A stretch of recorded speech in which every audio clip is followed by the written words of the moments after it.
never to come back. I see people turn their heads and quickly look away. Like a newborn baby, it just happens every day. I look inside myself and see my heart is black. I see my red door, I must have it into black. Maybe then I'll fade away and not have to face the facts.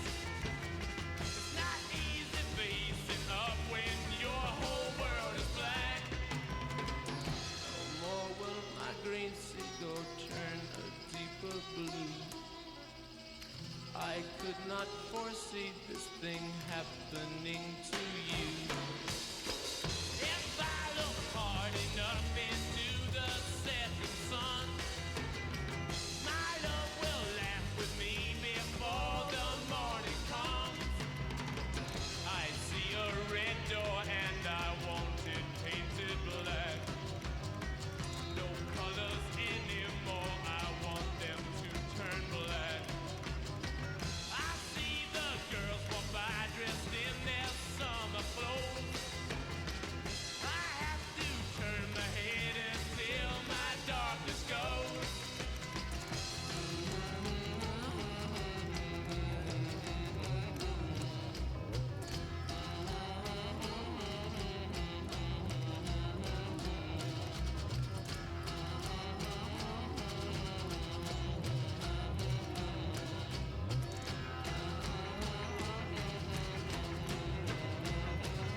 I wanna see a faded, faded black, black as night, black as coal. I wanna see the sun blotted out from the sky. I wanna see a faded, faded, faded, faded black. Yeah.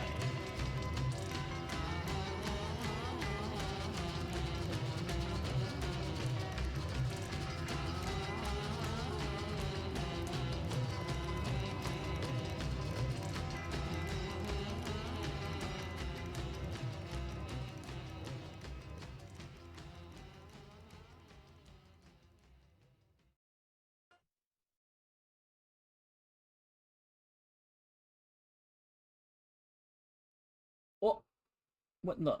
Who the? What the? Hello? Hello? Is anybody here? OMG, hi! OMG, hi! What's going on, guys? It's your favorite history VTuber back at it again with the white vans. I mean, the white shirt. I mean, the whiteboard. I mean, the blackboard. I mean, the... I don't know, man. I'm out of it today. I'm out of it. Had a good day today. Got up early, went to work, got off early, spent all day fixing up this PowerPoint just for it to crash halfway through. Very epic. So no crazy cool transitions this go around. It's okay. Well, I hate my life. So yeah, how's everybody doing tonight? We're gonna be covering. It's top secret. We can't reveal it until we watch the video. But I hope everybody's ready to learn some history. As always, we're gonna start with a video. Or actually, we're gonna start with a little bit of yapping first, because this is gonna be a longer one. Also, sorry if you hear the clinking. I'm drinking water. I'm very dehydrated today. I went on a little walk this afternoon. Very refreshing. Have not been on a walk in a minute. At least that long of a walk. Very good for the soul, though. Lots of head clearing. What the hell is going on with my eyes? As always, welcome to the MaxForge stream. We are super scuffed here. We are covering history. I am a history VTuber. If you did not know, I'm a history teacher VTuber. That's what I do. That's my thing. That's my shtick. And if you don't like it, that's okay. I hope you learn to enjoy it, because you're never leaving here. Anyways, so as always, a little bit of yapping first. Okay, we're gonna have a little yapping. Just be forewarned. After we do our yapping session, we're gonna watch a couple of videos, maybe one, maybe two. I haven't really decided yet. This is gonna be a little bit longer of a stream than normal for the Wednesday night ones. It's my comeback stream for the Wednesday night history stream, so I'm excited. But as of right now, yeah, we're just yapping, chatting, do a little video watching, then we go right into the PowerPoint, and then I leave the end up for any questions, comments, any concerns you guys might have about maybe something I had. So just if you guys have any problems with anything that I've said this multiple times now on like every stream I cover. If you guys have an issue with like something I've covered, maybe you think I've done it incorrectly, or you think that I may be missing a very important part of it, and you want to reiterate at a certain point, or maybe something you know that I don't know. I'm gonna be honest, I do somewhat in-depth research on these. I don't do super in-depth research. So if I do have something that you guys are seeing, or that you've missed, or rather that I've missed, please correct me. That is the point of this. I'm trying to help foster a learning and a love for history. So we don't want it to be wrong. So if I get a fact wrong, please correct me, and I will bite the bullet, because I am a grown man, and being wrong about historical facts is okay, because you get corrected on them, and then you can share them to your peers later on. Hi, Gibbsy. Welcome in. Guys, did you see this up here to my left? It says all my students are morons. Gibbsy made that for us. Very epic. If you see that little creature down in the bottom left, that was also Gibbsy. I don't know why. It freaks me out. I don't like it. It keeps crawling on the floor. It's disgusting. It's called Ash Baby, apparently. That's what Gibbsy told me. I think they're setting me up for cancellation, but I don't know. Yeah, I'm a boomer. It's okay.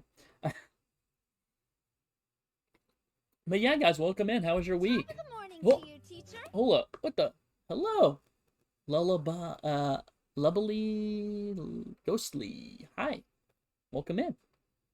I haven't seen you here before, partner, but welcome into the history stream.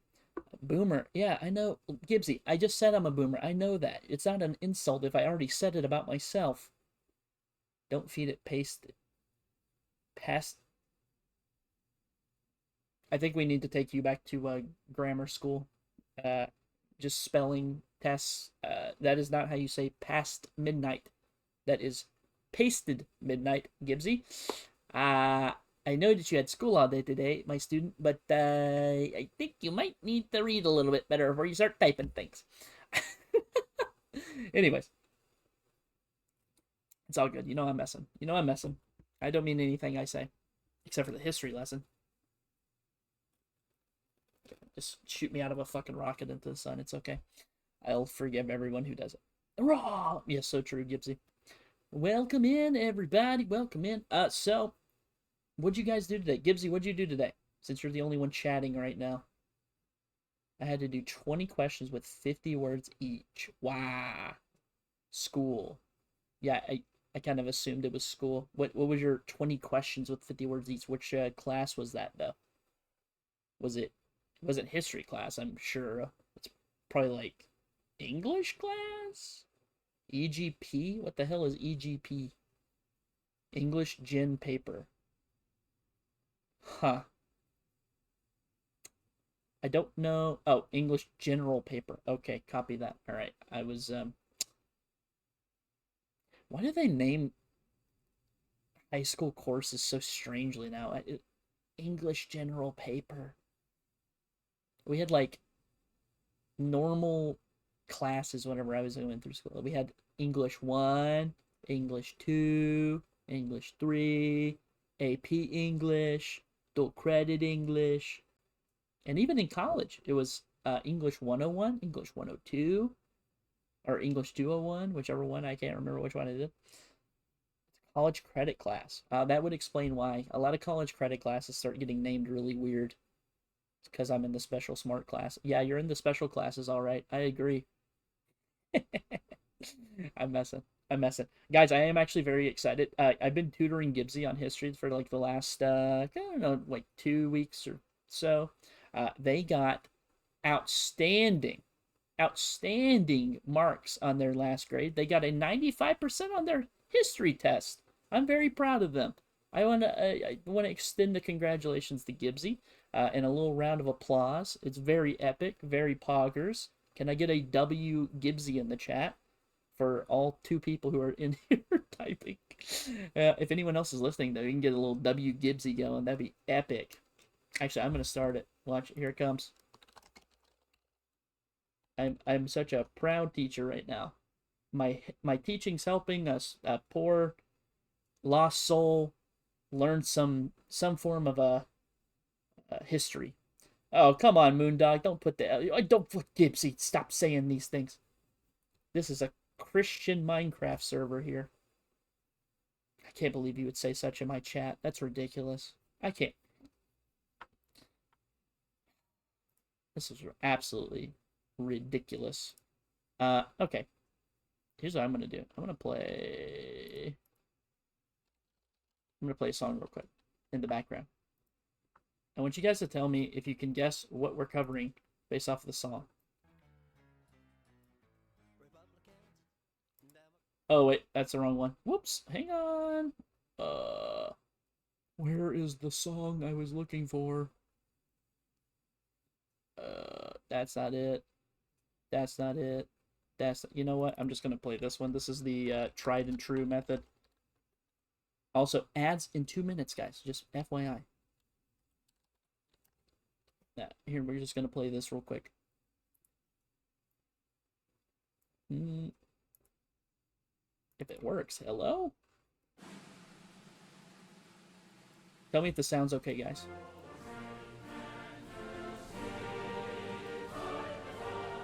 Oh, yeah. Oh, yeah. Rah, America, rah!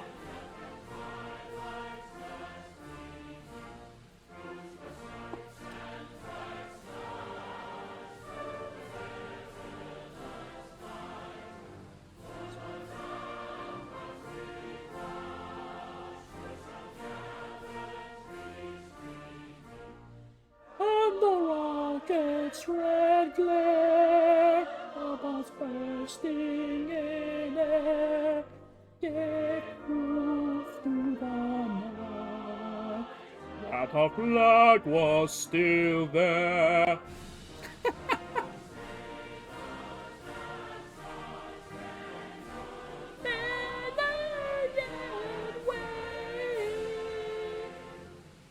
Wait for it. Wait for it. You know what to do. Chat, don't fail me. USA chant. 3, 2, 1, go. Go. Go. Go now. Do it. Let's go, USA, USA. If you can guess what we're covering based off of that song alone, I'd be very impressed. Actually, I'd be very impressed. It has nothing to do with what, well, it has a little bit to do with what we're talking about, but is it 9/11? Is it 9/11 on 9/11? Wouldn't that be a little bit too obvious, Gibbsy? No? I'm that predictable? Nah, I'm just kidding. I didn't do 9/11. Also, ad starts in 5 seconds. So 3, 2, and 1. Okay, see you on the other side. Anyways, oh, yeah, you thought I was going to do 9/11. I actually did think about doing 9/11. I was like, that seems like a bit out of touch to do that. Like, it's kind of like, I feel like everybody's kind of already learned about 9/11. But, well, I mean, some people in here weren't even born when 9/11 happened. Oh my God, I'm old. Oh, I'm such an old person. I'm going to get put in the wheelchair, shipped off to the nursing home soon. Gibbsy definitely wasn't born then. I don't think Gibbsy was born at... Oh my God, Gibbsy was born at like the 10-year anniversary of that. That's crazy. 10 years. That's insane. It's actually crazy though.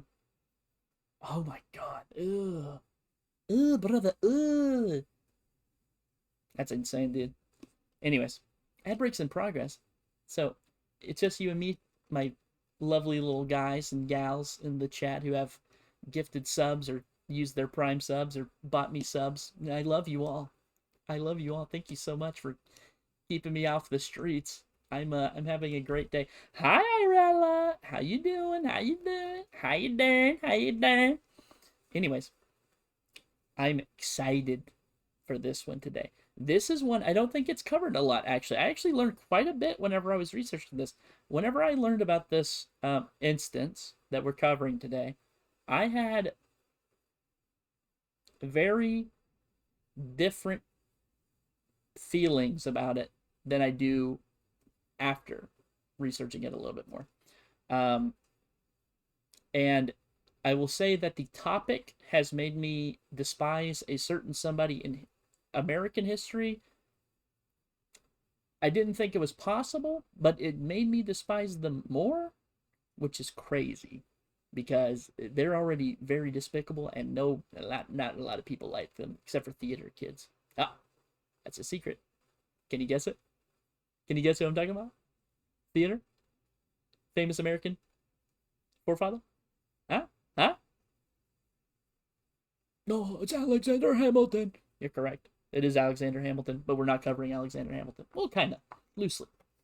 In a roundabout way. We're covering Alexander Hamilton in a roundabout way. However,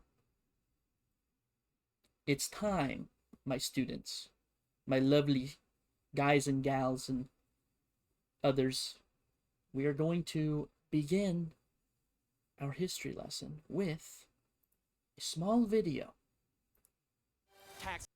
Whoop. Taxes. We hate taxes. Am I right, people? Am I right? We hate taxes. I'm going to switch over to my work in progress 1 second. Whoops. Oh, wow, look at that. I'm in the history room. I'm in the classroom. I stepped up. Everybody's stepping behind me. Yeah. All right. Here we go. I'm going to stream the... Is it window capture? Am I stupid? No, that's from my PowerPoint. That needs to be turned off, actually, because I don't want that to be this one. It's this one right here. Okay. Bing, bang, boom. Sweet. Yeah, that's right, ladies and gentlemen. Alexander Hamilton's greatest gaffe in history, aside from getting shot by I almost said Bill Burr, by Aaron Burr. You know it, you love it. The Whiskey Rebellion, baby. Oh, I'm so excited for this one. I have never really studied in depth the Whiskey Rebellion until very, very recently. And it was because of this. This is the reason why I studied it. Because I wanted to do something new that I had not done for you all.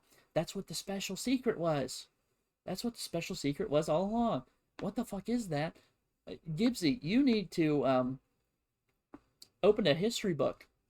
This is like the most defining moment in American history after the American Revolution. Literally 3 years after the American Revolution happened. This is what was going on. And we're going to watch this video.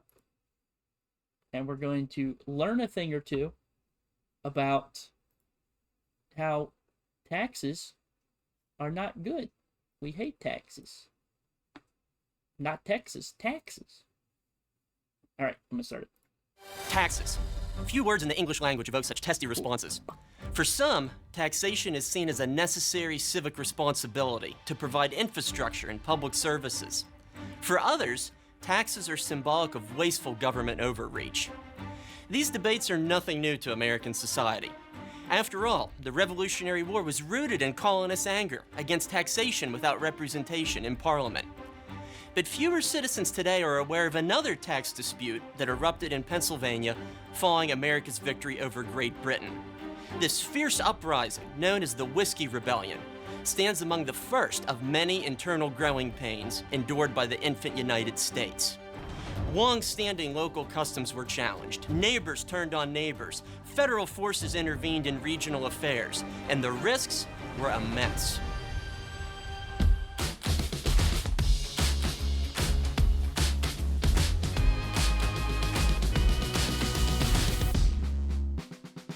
The Constitution became the official framework of the young United States in 1788. The new national government sought to assume all war debts accrued by the 13 states during the Revolution. This strategy was chiefly promoted by Alexander Hamilton, the first Secretary of the Treasury.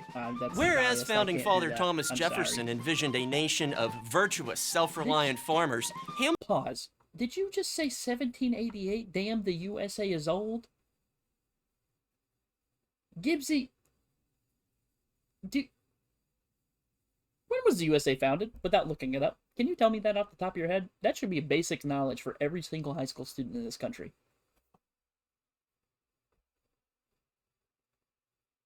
When was the US founded? What document founded it? Can you name that? 1750?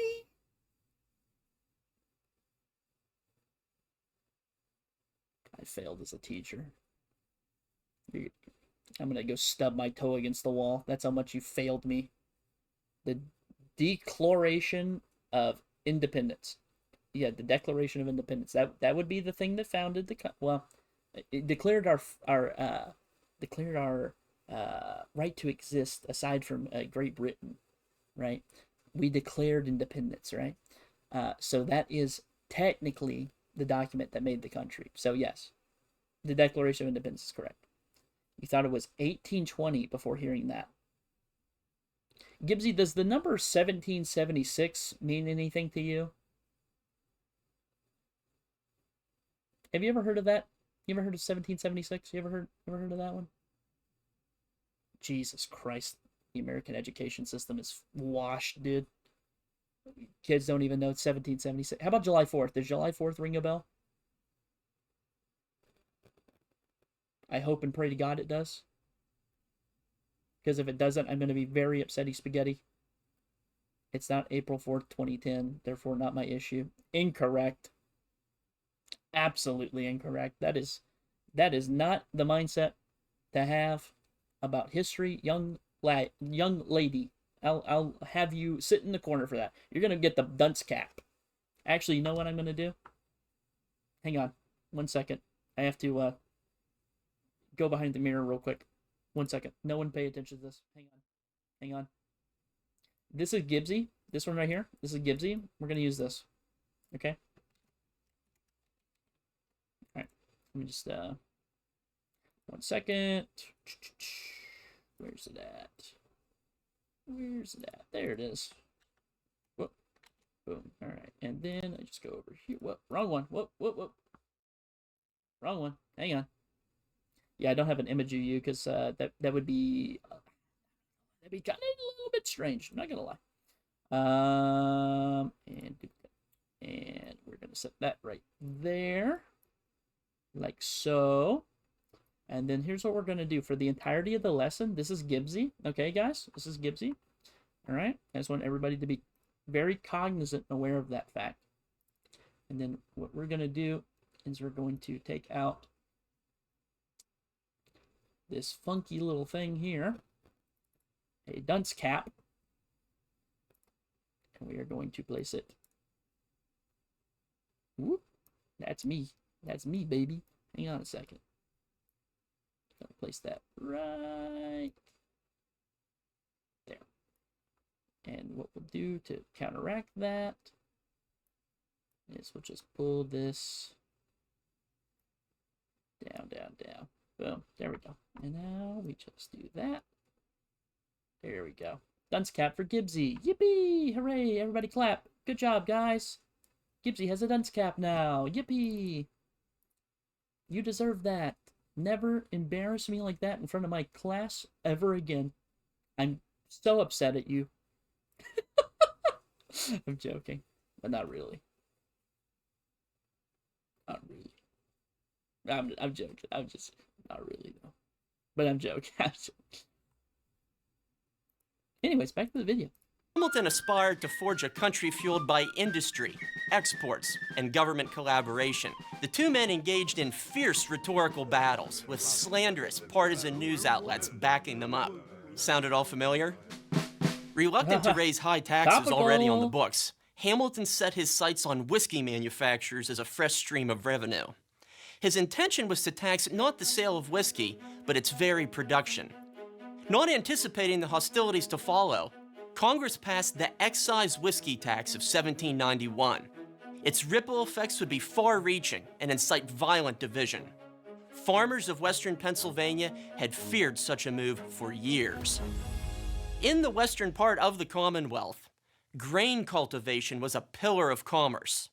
Whiskey had multiple applications beyond merrymaking, and everybody of all ages drank it, even children. Furthermore, whiskey was a form of currency used to pay off laborers and contract employees in rural areas. All in all, the alcoholic spirits were easier and more lucrative to transport than raw grain. The excise tax upended that tradition, and there'd be hell to pay. Settler families felt nothing less than betrayed. No longer could distillers afford to ship their goods through the Allegheny Mountains to larger markets. Many accused President George Washington of embracing the same oppressive tactics used by Parliament years prior. Had Americans merely replaced King George III with King George I? This regressive tax had the potential of ruining the barter system that Okay. I'm so glad that I did the thing that I did with this, because I knew somebody in the crowd, and I thought it was going to be a European, or like an Australian, an Asian, maybe African, an Antarctican. There's no such people, but maybe there is. I don't know. I don't know what they have down there. Is it even real? Is it an ice wall? We don't know. Is the earth flat? I'm not saying it is, but I'm joking. I'm joking. But I was expecting somebody not from my country to have to go through the history lesson that we're about to go through. But that's okay. And I'll tell you why it's okay. Because I prepared for this exact moment. It was little old Gibbsy. I knew somewhere in my heart of hearts, I knew it was gonna be you, son of a bitch. I'm okay. defined frontier life. Fuel was poured on the fire when word was announced that tax evaders would be tried in state courts rather than local courts. Oh, shit. At this desperate hour, Pennsylvania farmers lashed out against collectors, tarring and feathering them in certain instances. The protesters, many of whom served in the American Revolution, formed into militias and now found themselves at odds with the very nation they helped create. The feud reached fever pitch in July 1794. John Neville, a local property owner and tax collector, helped serve writs alongside a federal marshal. Consequently, an angry mob assembled at his residence. In an agitated state of self-defense, Neville shot one of the assailants. A detachment of soldiers coming to Neville's aid further inflamed the armed standoff, resulting in several participants being killed. The soldiers eventually capitulated, and the home was burned. By August of 1794, the mob grew into the thousands. The insurgents planned to march on Pittsburgh in a dramatic... No, we do not. I need to bring back tarring and feathering again. Good God, there's so many better ways to get your point across than tarring and feathering. So I can't think of a worse way, actually, off the top of my heezy. I cannot think of a worse way to, like, suffer for, like... Because we're going to go through it up here. There's a lot of tar and feathering that happens. From 1765 all the way up to like 1792. There's like 5 bajillion cases of tarring and feathering we're going to cover. There's like an ass load. And like, it's insane how much we have to actually cover. Mr. Teacher, can I go grab myself a piece of pumpkin loaf? Yeah, it's fine. It's okay. We'll wait for you, Gibbsy. Don't worry about it. We'll wait for you.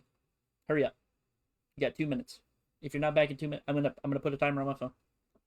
I don't have my phone. My phone's my webcam. Don't worry about it. We're gonna put a timer on. Hang on 1 second. Timer. Clock. App. Boom. Timer. You got 2 minutes. Buster Brown. Time you starting now. Okay, anyways. Now that Gibbsy's gone, we can all talk about them. Man, I can't believe they don't know what July 4th, 1776 is. Ah ha ha ha. I'm just joking. Gibbsy's a good kid, but a little bit. Yeah. You know. I think we both know what I mean. You know? Anyways. But Gibbsy asks, what the fuck is tar and feathering? A tar and feathering is something we'll get into a bit later, but if you want to know right now, I'll tell you. Satisfactory 1.0 is out right now. I don't know what the hell that means, but okay, copy that. Tarring and feathering is whenever you dump, it's like this very hot tar. It's a black liquid.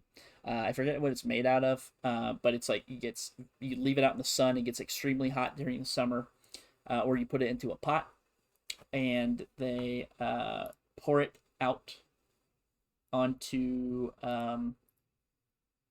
people, and then they dump a bunch of feathers on top of them. I think it's supposed to represent like a chicken or something like that. I can't remember what the original impetus for it was, but there is a reason why tarring and feathering was like very heavily used in America during the I would say late 1700s. I would say mid to late, but it wasn't like 1750 or even 60, mostly is 70, 80, 90. But 3D Factorio, interesting. I haven't played either of those, but I'll have to give it a run sometime. No, but tarring and feathering is like horrible. It like melts people's skin. Sometimes the feathers get like lodged in their skin. It's like awful. It's a horrible way of torture. You had literally 10 seconds to spare. Congratulations. You did not fail me a second time. Show of force. President Washington ultimately decided to counter the protesters by mobilizing his own military force of some 13,000 federalized militia. The troops bivouacked in Carlisle, likely on the grounds of what is now Dickinson College. There, Washington reviewed his troops. This was the only time in American history when a sitting president donned a uniform to take active command of troops in the field. That October, Washington's forces pushed west to Bedford.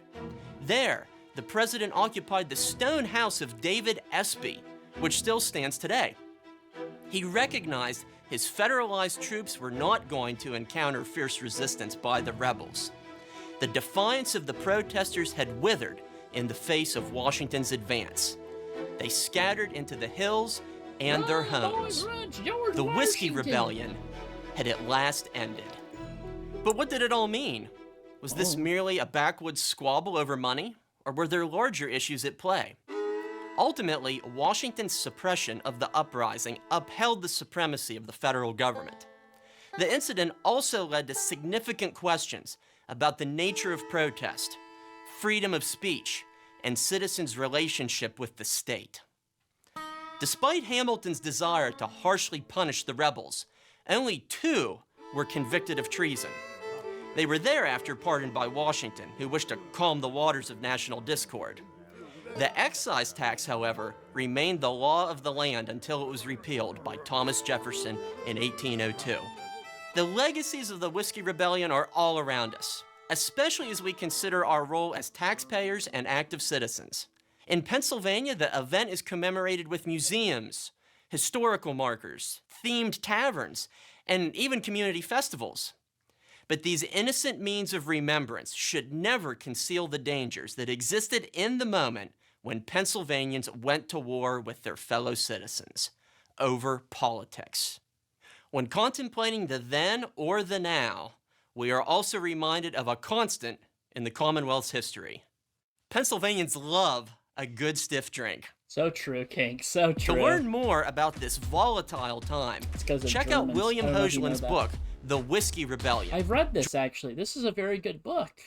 There's also another book that somebody did. It's a fiction book based in the same time frame that somebody was telling me about whenever I was researching this. I think it's called like the Whiskey Boys or something like that, which they're an actual group. We'll talk about them in a little bit. That is a super interesting book. It's fiction, not nonfiction, so it's not actually truthful. It's just it's like a fantasy thing, like set in or it's like not a fantasy, but like an adventure novel, like set in the time of the Whiskey Rebellion, over in Appalachia. Very interesting little book. I was excited to read that, so I didn't get around to it just yet. So I was like, yeah, whatever. But it's a good little thing to learn.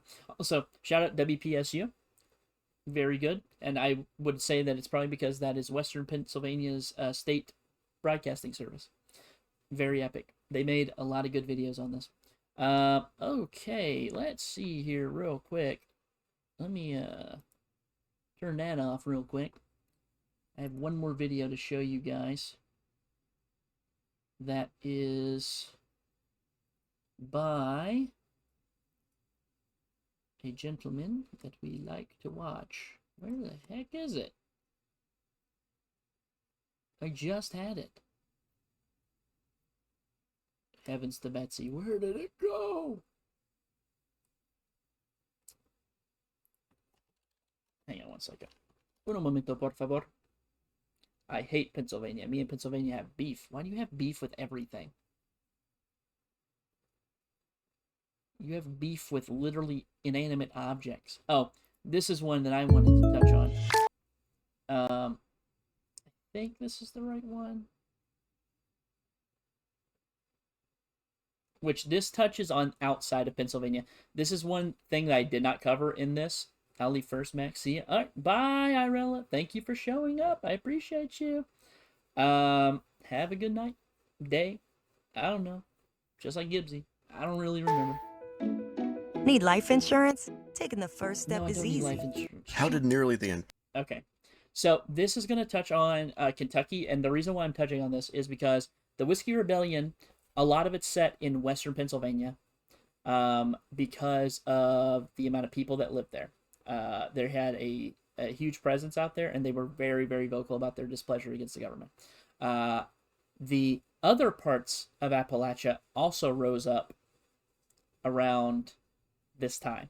And Kentucky was the brand new state whenever the Whiskey Rebellion kind of started kicking off. It was like 1792 is when I believe Kentucky was brought into the Union. Let me fact check myself real quick. Kentucky statehood, which technically it's a Commonwealth. Yeah, so June 1st, 1792. The Whiskey Rebellion's like beginning started in like 1791, and it ended 1794. So Kentucky was the brand new like state on the block, right? Kentucky's very interesting because it's the first state west of the Appalachians. I believe it's the 15th state overall, and it is in an area where they had a lot of native tribes. They had Appalachia on the east side. They have native tribes throughout, and they have a very interesting history of how they're founded. Also, I find Kentucky kind of interesting. That's just me. But we're going to play this video by History Gone Wilder. And it doesn't have very many views, but I actually enjoyed this video whenever I was watching it earlier. So I just wanted to share it with you all and see what you guys thought. entire state of Kentucky fight back against the United States with civil disobedience and win? Find out in this episode of Have History Will Travel.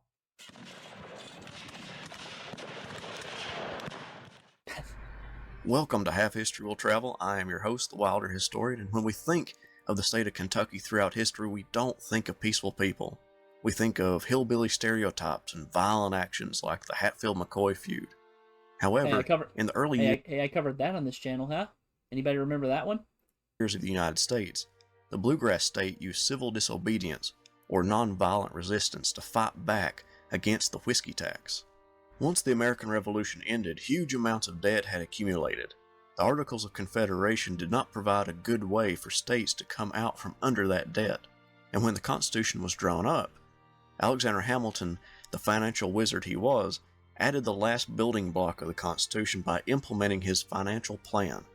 In this plan, the federal government assumed all of the state's debts in order for those states to use tax revenue to build things like infrastructure instead of paying off debts. However, that meant that the national government needed to collect taxes to pay for the war debts, and the new Constitution allowed for that to happen. One of the taxes that Hamilton levied was an excise tax on whiskey. It was a heavy tax at about 25%, which destroyed the profit margin for sellers of the distilled liquid. The region of the country that history books point out as being the most affected by this was western Pennsylvania. Those distillers lived far from the eastern markets, and although they grew corn, it was not worth their time or the little money they would receive to transport a wagon of corn 100 miles to the closest market. It was much more profitable for those farmers to distill their corn into whiskey and transport a wagon of spirits to the closest market. They would make a much more higher profit. However, the excise tax placed on them by Hamilton ruined that profit. This put thousands of backcountry farmers up in arms against the federal government and became known as the Whiskey Rebellion. It stands as one of the most influential events in American history because those farmers tested the strength of the national government, and when farmers began marching east, George Washington, the sitting president, led troops into battle, but before an engagement could ensue, the militant farmers disbanded. This is the first and only time that a president led troops while being president. Kentucky was also full of farmers who distilled corn, but no violence occurred there. To explain the importance of whiskey in Kentucky, in the late 1700s and into the early 1800s, there was a lack of gold and silver, as well as banknotes in the backcountry, so people used alcohol as money to buy and trade for goods. Kentucky's bluegrass region yielded high amounts of hemp, corn, and other grain, but as with Pennsylvania, it was not profitable to transport them upriver or over the mountains because the transport cost overrode any profit to be made. Additionally, Spain held the Mississippi River and prohibited Americans from exporting goods through New Orleans unless they paid high fees. During Washington's presidency, Kentucky would become a state, but when the whiskey tax was implemented, it was still part of Virginia, and instead of placing a long-standing Kentuckian as the head of tax collection, Virginia's head of state revenue placed one of his family members in that role, Colonel Thomas Marshall, the father of future Chief Justice John Marshall. Marshall moved to Kentucky and started setting up tax collectors.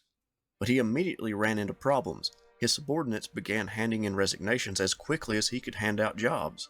He was bringing in Kentuckians to fill in the positions, and they were refusing to collect taxes from their friends and family. When he could find people to collect taxes, the job became very difficult, because the farmers were taxed on the capacity of their stills. However, distillers kept their stills burning constantly, which prevented collectors from taking proper measurements. When charges would be filed against Kentuckians for tax evasion, the grand juries would not convict them, because they were made up of Kentuckians who themselves were distilling spirits and avoiding the heavy taxes.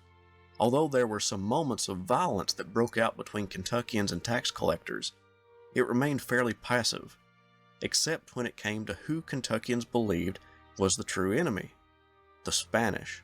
The foreign country stranglehold on trade through New Orleans. Of course, Kentucky's greatest enemy, the Spaniards. The Spaniards. I've never heard of this, actually.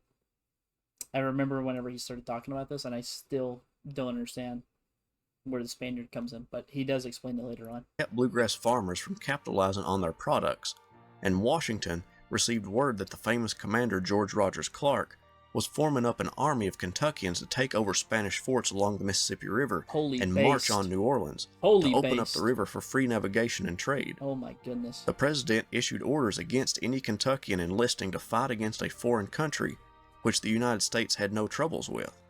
After that proclamation, the militancy fizzled out. Washington attempted to placate the Kentuckians by giving in to some of their demands.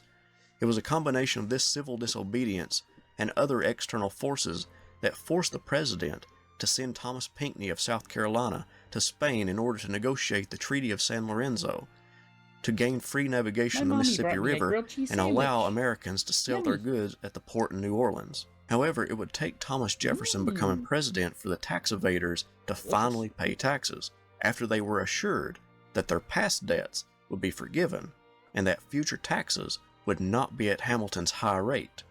In this episode in history, Kentucky prepared to take matters into their own hands by calling for its sons to join in a fight against Spain in order to obtain the right to sell their goods through the port at New Orleans. They banded together against tax collectors and the state attorney general and refused to pay exorbitant taxes on their...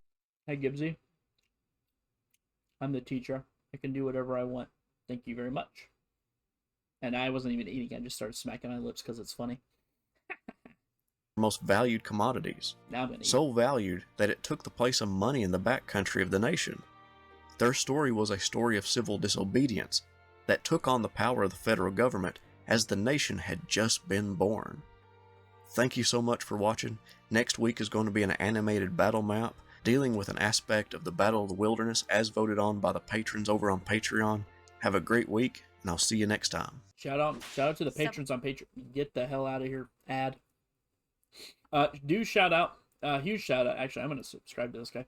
History Gone Wilder. Very good videos. I watched another one of his videos afterwards because I was kind of bored.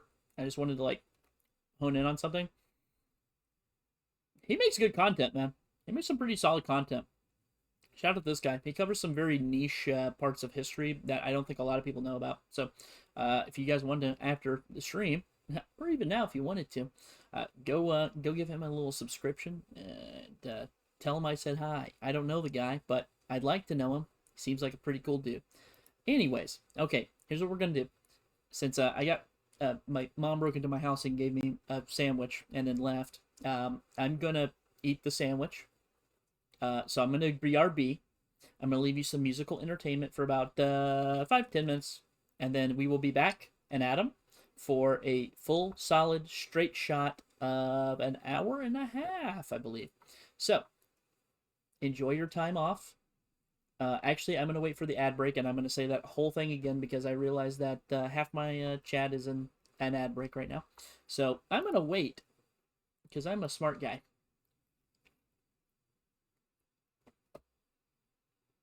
I'm so hungry. I didn't eat all day. I'm very smart. I promise. Okay. Hi, everybody. We're going to take a short break, and we will be right back after these messages from my stomach and my stomach again. I don't know. I don't know where I was going with this. I'm going BRB. I'll be back in 5 to 10. Bye. I'll be right back.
test something actually. No.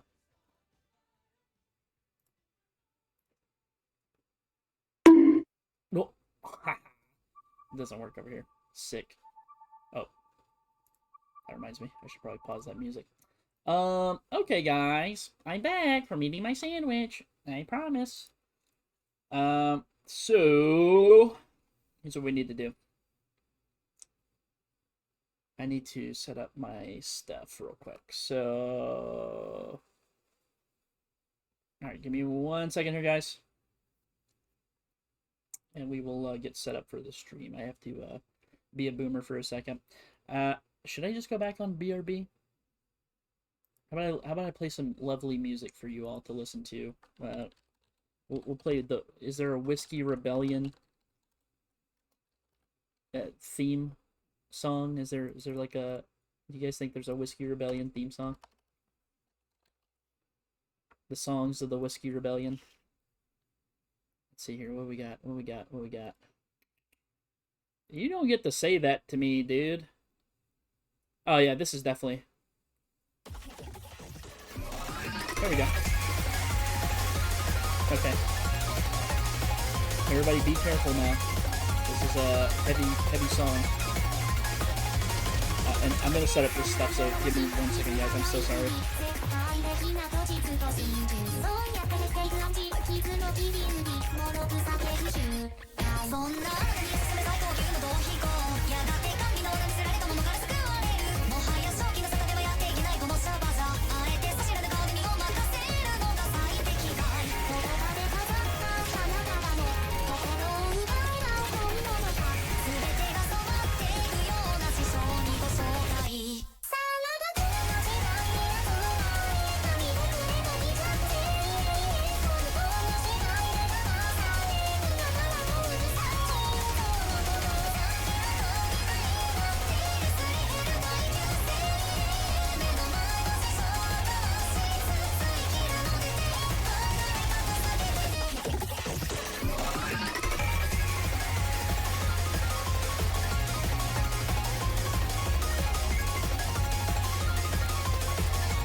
Sasa, hi. You came in at a horrible time.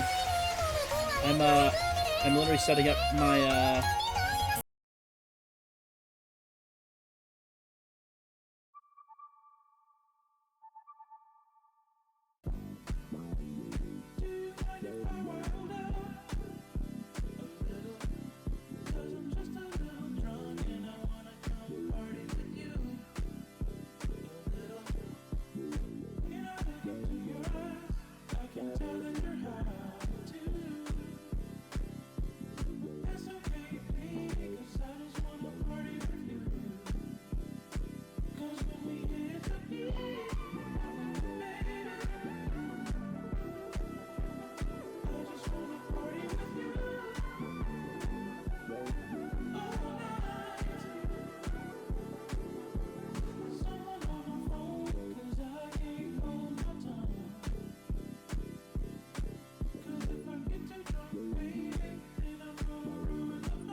Okay. All right. I'm back. Hi.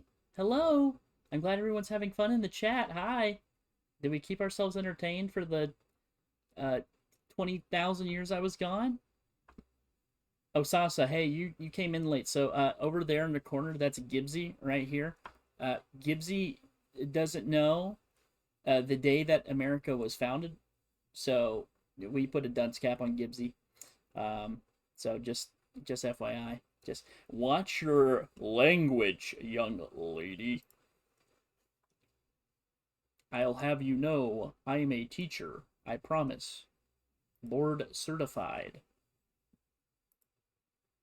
And if you say that to me again, I will cry.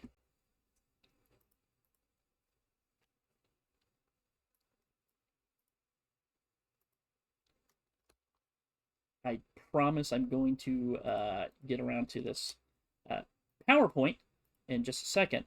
As we wait for my final thing to finish up here, though,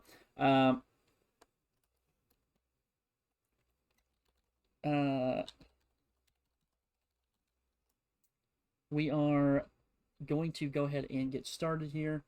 I need to make sure that I have this set up properly again. I did test it while I was gone. I think it's good now.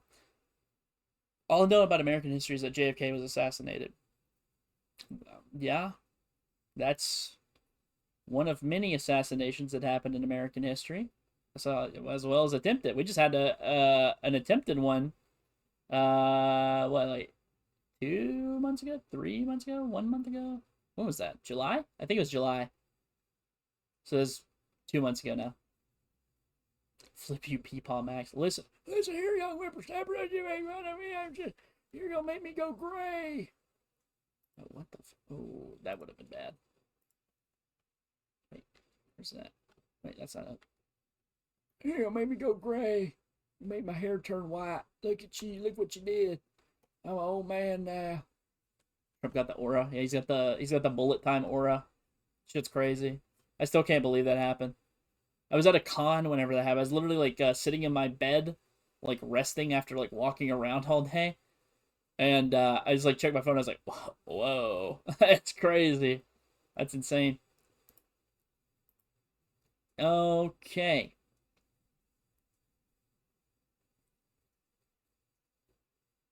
Let me pull up my list of sources here and make sure I have them all correct. I realized whenever I was setting the stream up that or rather not setting the stream, well, I guess technically setting the PowerPoint up, that my sources had gotten deleted, so I had to re-add those in. So anyways, we're going to talk a little bit about a lot of bit, and a lot of bit is a little bit of good at that, you know? I spoke English there. Anyways, all right, so let me... I had a fly fall on my head. Where is my gosh dang thingy? Is that it? I think it's this one. PowerPoint presentation, slideshow. Yes, epic. I fixed it. Okay, ladies and gentlemen, after long awaited debut here. Holy crap. Look, okay, by the way, I forgot to tell you guys. I have closed captioning on now for this. I don't know if you can see it or not, but... Oh, what in the world? Ooh, what happened to my PowerPoint presentation? Why is it so humongous? Uno momento, por favor. Technical difficulties on the Max4 channel. What else is new? Am I right, ladies and gentlemen? The Maxwell channel, of course. I'm going to move myself to the side real quick. Right here. Be a little guy. Okay, so everyone, welcome in. We are covering today the Whiskey Rebellion. I'm so glad that you guys are coming in with me, because not only are we covering we're not only just covering the Whiskey Rebellion, we're also covering a little known thing that happened before that, called the American, what's it called? American Revolutionary War or something? I don't know. I don't know what that is. That's fake. That never happened. So, yeah, obviously this is a fake story. All this is made up. America is not a real place.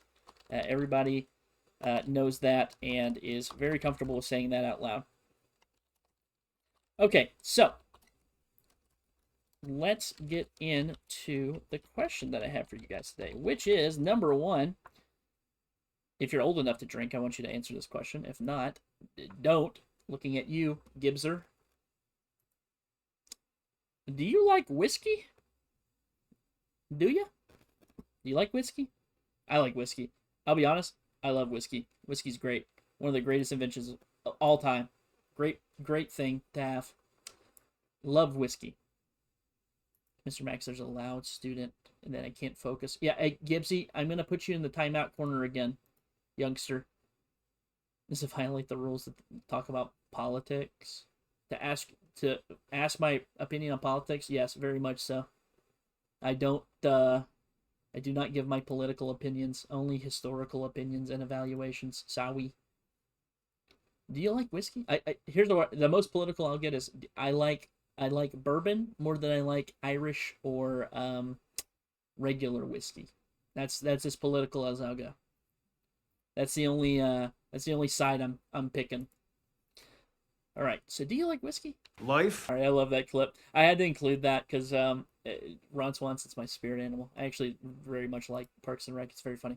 Then you, my friend, if you love whiskey and you hate taxes, you might be a veteran of the American Revolutionary War. Congratulations. You might have fit in with some of these rabble-rousers like Josiah over here on the right with the fancy black hat and the large white feather coming out of the top. Or perhaps Thomas with his arm around his brother Joel standing there right in front of us. Or who could forget Admiral MacGuffin on the left in the blue. And up there on top, of course, in the top left is President General George Washington. We love him. We love him here in America, don't we, folks? Okay, so. Or you could just be anyone else in America after the American Revolution. I would argue also probably today. That's probably still true. You could be like Maxwell in the back who's puking out of the door. If you see this guy up here. You could be, yeah, this is Maxwell. I forgot I have this. You could be like Barnabas and have a sleeping gown on and start drinking. Or you could be like what I assume is a carbon copy of Frederick the Great, because that's exactly what he looks like. So there you have it, folks. You might be just anybody in America after the American Revolutionary War. And you might be asking yourself, Max, why the hell are you asking me all this nonsense? It's because it's time to rise up, everybody. Revolution. We're going liberté, égalité, fraternité. We are rising up against the bourgeoisie. We are overthrowing our masters. We're breaking the chains of oppression. We are storming the beaches. We are destroying the government from the inside. It's all calculated. The government knows everything. We have to overthrow them. I'm just kidding. I'm just kidding. And here's the disclaimer. The Max Forge VTuber channel takes no responsibility for any revolutions, uprisings, or spontaneous rebellions that may or may not occur as a result of viewers being inspired by historical jokes. While we love diving into history, please remember that any pitchfork-wielding, torch-bearing, or government-toppling activities are purely coincidental, and for legal reasons, the channel encourages peaceful appreciation of history only. Max Forge is a VTuber, not a revolutionary leader. Yet. Oh, yeah, okay. Gibbsy doesn't get the Liberté, Égalité, Fraternité. Okay, so Gibbsy, here, I'm going to give you another little history lesson in the middle of this. During the French Revolution, which happened after the American Revolution, which was inspired by the American Revolution, the French had a saying called Liberté, Égalité, Fraternité. That means liberty, liberty, égalité, I think is equality, and fraternity is, I think it's either friendship or freedom. I think it's friendship or kinship or something of that on those lines. It's been a minute since I did that. But anyways, yeah, I think I'm not gonna overthrow my government. No, it's okay. It's a joke. Do you see this? This is my disclaimer. This is my legal reasons. This is a joke. See, it says for legal reasons. It's a joke. So it's okay. I'm not actually advocating for that. So you're good. You're fine. All right, here's some background. So, 1763. Britain and France have been fighting in the 7 Years' War. It's called 7 Years' War because it lasted how many years, class? Let's say it all together. 7 years. Very good. Yes, unlike the 100 Years' War, which lasted about 120 some odd years. So, the 7 Years' War, or as we know it here in North America, the French and Indian War, lasted for 7 years and was fought on 2 or 3 separate continents, depending on how you look at continents. Very good, class. You are doing a very good job. Thank you very much. I appreciate you all. So what ends up happening is Britain gets in heavy debt. They have some ridiculous debt because they're fighting 3 different wars in 3 different continents. They have to pay their soldiers. They have to pay for transporting equipment. They have to pay for clothing, food, shelter, all this stuff for all their troops that they've moved around and the people who have to support these troops. As is the case with every major war, you have to have some money going into it. England ends up beating the French. They gain a lot of territory, and they don't really get any like major economic background or like gains from it. Like they get some territory, like parts of Canada. They get a little bit further out west. In the Americas, and specifically I'm talking about the United States of America. What we now know as the Louisiana Purchase was, if I'm remembering correctly, partially owned by the British after the 7 Years' War because of the treaty that they signed. So these the guys in Britain, right? They're all like, how are we supposed to pay for this? Well, Britain at the time has a king named George III. George III says, well, I'm the king now, damn it. And I'll tell you exactly what I'm going to do. I'm going to... Actually, no. Yes, okay. I'm going to absolutely upend the system, and I'm going to tell my parliament to pass ungodly amounts of taxes on every single colony that we own, specifically the Americas, because they've been getting away with it for too long. And now, mind you, most of the people in the Americas fought for the British during this war, and were getting paid with their own tax money, just FYI. That's a fun fact. However, so I almost said 1965. 1765 happens, right? Nothing happens in 1764. Everyone's recovering from the war still. 1765 comes. The British passed the Stamp Act. The Stamp Act is a act that taxes, if I'm remembering off the top of my head, any type of stamp or stampable good, which includes letters, packages. There was something else that was like very random that they put on there. I think it was like if you have to like get your passport stamped or something like that. I can't remember if they even had passports back then. I'm trying to remember off the top of my head. It's been a minute since I've covered this, so please excuse me if I misspeak. But it's essentially anything that you have that's paper or stamp, you have to pay taxes on, right? So that ends up happening. And then we go to 1867 to 1868. The British pass a series of bills called the Townshend Acts, and I'm just going to read them off my list here that I have.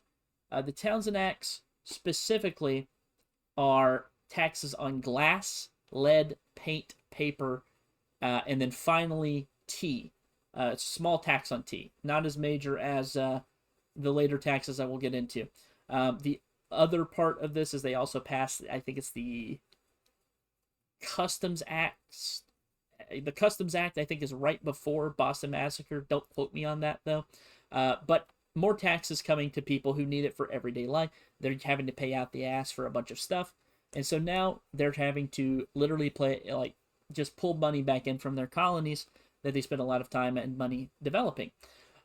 So major protests start breaking out after the passing of the Townshend Acts. The Townshend Act really is like a slap in the face. Like, they were okay with the Stamp Act.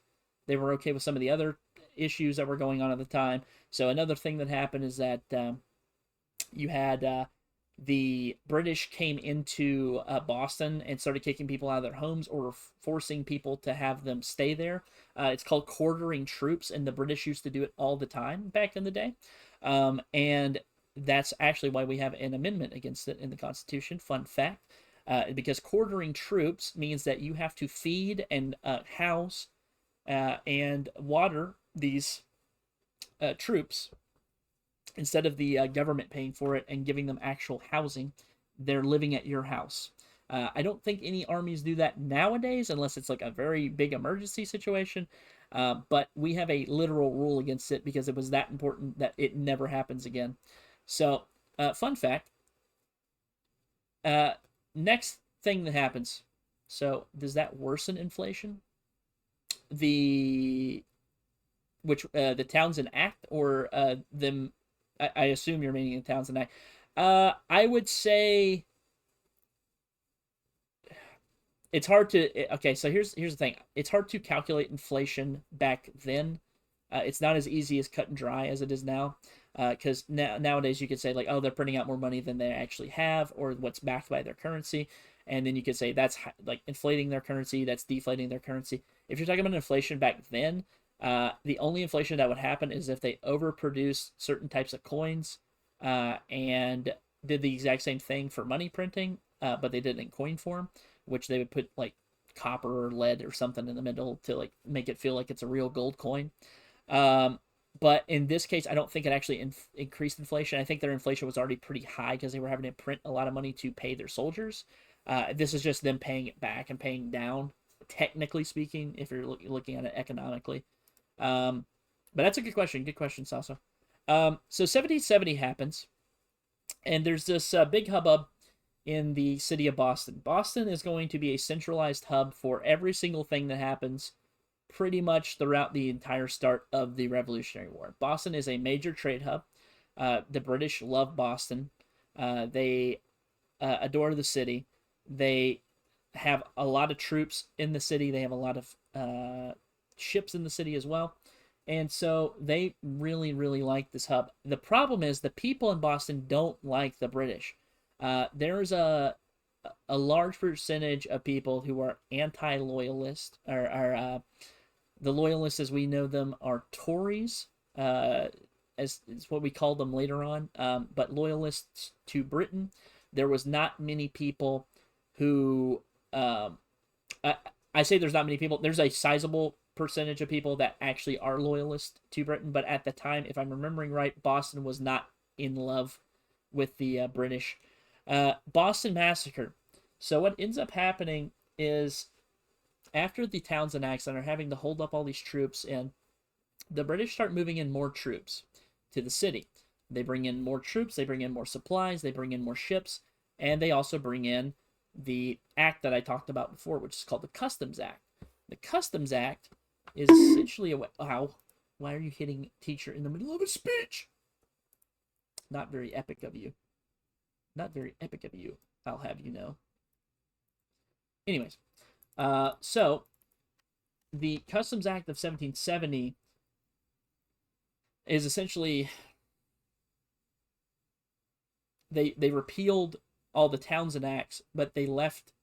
they didn't tell anybody for several months. So, they were building up tensions over this entire 2-year period, 3-year period now. Oh, drink? Oh, of course. 1 second. There's my drink. Ooh, thank you very much. Wada. Thank you. So, it says Wada. That's hilarious. I love this. So, the people living in Boston and the rest of America are getting taxed to death, essentially, at this point, at least by their standards. Today's standards, they would be, you could put a engine and connect it to them, and they could spin so fast that it would literally generate enough electricity to probably power the world, if they saw how much that we actually pay in taxes now compared to back then. Because I just want you guys to know, like, the taxes that they had back then was like 1-2% total, like 1 or 2% of their income, like a 1% tax on stamps, like a 2% tax on sugar, and like a 1% tax on like tea, and then it went up to 3%, and that's what really pushed them over the edge, because you're British and you have to drink tea. So, is that a lot? No. If I got taxed at 3% today, I think I would be the happiest man on earth, actually. It is not even close. It is so much higher, at least in America. Other places have lower taxes, but anyways, so the Boston Massacre. So all this tension's building up, right? And what ends up happening is there's a kerfuffle in the street where these drunken guys called the Sons of Liberty, and do you have to come here? Yeah, I don't know where here is, but copy that, sir. The Sons of Liberty are a anti-British group. They are pro-liberty. They are inspired by the Enlightenment. They have various ideas from the Enlightenment, like democracy and freedom of religion and all these other things that are headed by a guy named Sam Adams. Sam Adams has a cousin or brother. I'm trying to remember how John Adams is related to him. He's going to be important in just a second. So John and Sam are related. That's all you really need to know. Sam is the head of the, or one of the heads of the Sons of Liberty. And so the Sons of Liberty are drunk and out, and there's a bunch of people yelling at the British, and so they go out and they start yelling at the British too. The story goes is that the British end up, they fear that they're going to get like attacked and swarmed and mobbed because there's like dozens of people out there versus I think it's like 8 of them, including the commander.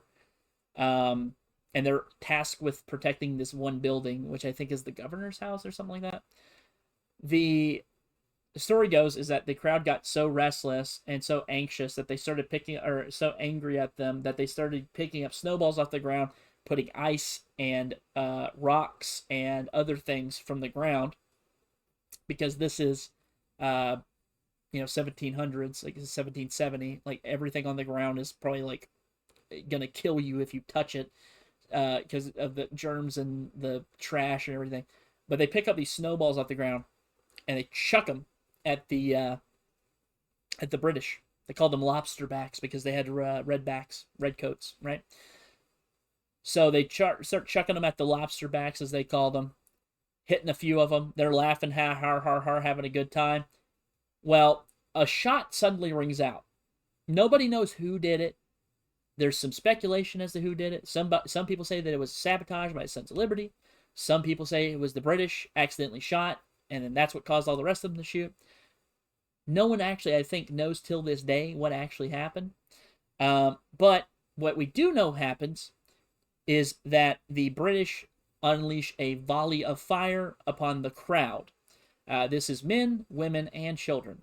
The first man who was killed in this volley, who is the first person to die for the American Revolution, or the idea of America, is a free black man named Crispus Attucks.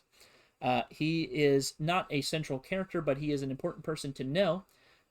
Crispus Attucks is a very, very integral part to the American story, I would argue. Free man who's African descent, out there with the rest of the homies, chirping at the Brits. I can't think of anything more American than that. And he gets shot by the British. It's a horrible tragedy. Him and I want to say it was like 3 others or 4 others die, and then several more are injured. And these guys go to trial. So the Brits go to trial, and guess who ends up defending the British? Because he is the best lawyer in Boston. That's right. If you said Sam Adams' relative, John Adams, you were correct. John Adams was the greatest lawyer in Boston at the time, and so they went straight to him and asked him to defend these people. John Adams ends up winning the case, actually, and says that the British had every right to defend themselves because the mob was throwing objects at them that were filled with clamshells, rocks, ice, and all types of other projectiles, and they had no other reason than to fear for their life because they were outnumbered. Which is, I would argue, probably the correct call there, because just depending on how many people there are and how much they don't like you, all the situation around it, heavy, intense situation. But John Adams ends up getting in clear. If you haven't seen the John Adams TV show, it's on HBO, it's on Max, you should watch it, at Max app. You should watch it, it's rarely good, it's really, really good. And this right here is a photo that they made. This is an original photo from the first print. I think it's colorized though, but this is a actual photo of the print of the paper that came out the next day after the shooting happened. So this is it says like Boston, the Bloody Massacre, I think is what they called it at the time. Street, Boston, on March 5th, 1770. Party of the 29th Regiment, which is these guys, ended up shooting into a crowd. That's essentially what it says. And it has like an actual story under here. You guys know. Fun fact, did you know who sold it? Paul Revere. What? That guy? You remember Paul Revere? The Midnight Ride of Paul Revere? Same guy. Same exact guy. Isn't it weird how that works? Isn't it weird how all these people are connected? The guy who sells the paper is the guy who ends up writing to save the fledgling republic. It's such a cool story. Very interesting stuff. But anyways, moving on. So the Americans are pissed, right? They are getting absolutely shellacked. What do you mean what paper? This paper. This is a paper. This is a newspaper from 1770. That's what I'm saying. This is a newspaper from 1770. Right here, it says Paul Revere. If you can't see, it's right there. See that? Paul Revere? Same guy. Exact same guy. Sam Adams is over here somewhere. John Adams defends these guys. Paul Revere delivers the newspaper that they're all covered in. It's a weird way how that works. Okay, anyways. So Americans are absolutely... Oh, shit. Oh, wait. You guys all have... Thanks. I think I can keep going, actually. Hang on. Wait. Am I right? Is there anybody who's not on here? I'm going to wait anyways, I think. Just in case. But, that's whatever. No big deal. No big deal. So, what ends up happening is the Americans, very angry, as I said, for the 40th time in a row now. They have to have some retribution, right? They just had several of their friends get killed in the middle of the streets in Boston. There's other protests and stuff going on throughout the rest of the 13 colonies. There are absolute like oversights by the British in terms of taxation without representation. And you're going to see this trend. This is why I covered this so very delicately. Powder keg sets off revolution, right? It builds and builds and builds. Powder keg gets lit. Gone. Explodes. As soon as it gets lit, it explodes. This was that, but earlier than what we're going to be talking about. They start tarring and feathering people who are loyalists to the British, or who are British themselves. Tarring and feathering is, as I explained earlier, they are essentially boiling a giant pot of a thing called tar, which is like this black pitch liquid, and it's scalding hot. Like, you touch it and you probably get third-degree burns. They end up pouring it on the backs, heads, and sides of people who are loyalists to the British, and they start throwing feathers on them. I don't remember, so I'm not going to pretend to recall, but I don't remember what the actual message behind it is. I thought it was like a chicken or something like that, but I don't think that's right. So the Sons of Liberty are very bad about it, or at least people who they're associated with. It gets really bad up in New England. Not so bad in the South for whatever reason. I'm not sure. Probably because there's less people down there. But these giant cities in the Northeast have lots of tarring and feathering sessions, and it gets really, really bad. People are getting third-degree burns. Some people are dying from it. It's scalding hot. It's burning off their skin. It's even if they do live, they have forever scarring on their backs and necks, heads, sides, whatever you have. It gets really bad. It gets really, really bad. And the tensions start rising, right? Because the Brits are like, well, these freaking colonists, they don't like us when we tax them. They don't like us when we bring troops over to protect them. They don't like us when we're found not guilty in a court of law. They don't like us whenever we, break in their house and steal their food. They definitely don't even like our subjects. Anyone who's pro us, they don't like. We got to do something about this. And so what ends up happening is in 1773, the Tea Act is passed. And if you don't know what the Tea Act is, it's an act that taxes, say it with me now, ladies and gentlemen, tea. It's a Tea Act. So the Tea Act gets passed, 1773. They bring it over. It's reducing the tax on imported British tea so that the Brits could get the money from it. And anytime that the American is selling tea, it puts a tariff on it, essentially. It's putting extra stuff on top. They're transforming people into chickens or straight away unjustified torture. If I understand correctly, so they are transforming people into chickens or straight away just unjustified torture.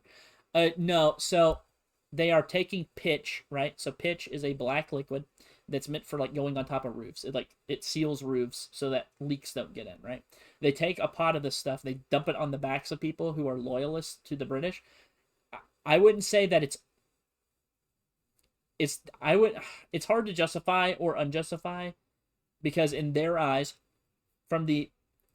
I keep saying Sons of Liberty, it's not technically the Sons of Liberty, it's just like extremist fringes of them. In their eyes, they've been taxed to death. They've been mistreated by the British for so long now. They fought in their war. They still don't care about them. They don't even let them, practice certain religions wherever they want. And then they're seen as second-class citizens whenever they go back to Great Britain. In those people's eyes, anyone who is pro that is an enemy. And I think we can actually, there's going to be a lot of parallels between, I think, today and back then. And this is one of them. You get kind of labeled as something, and then you get absolutely crucified for it.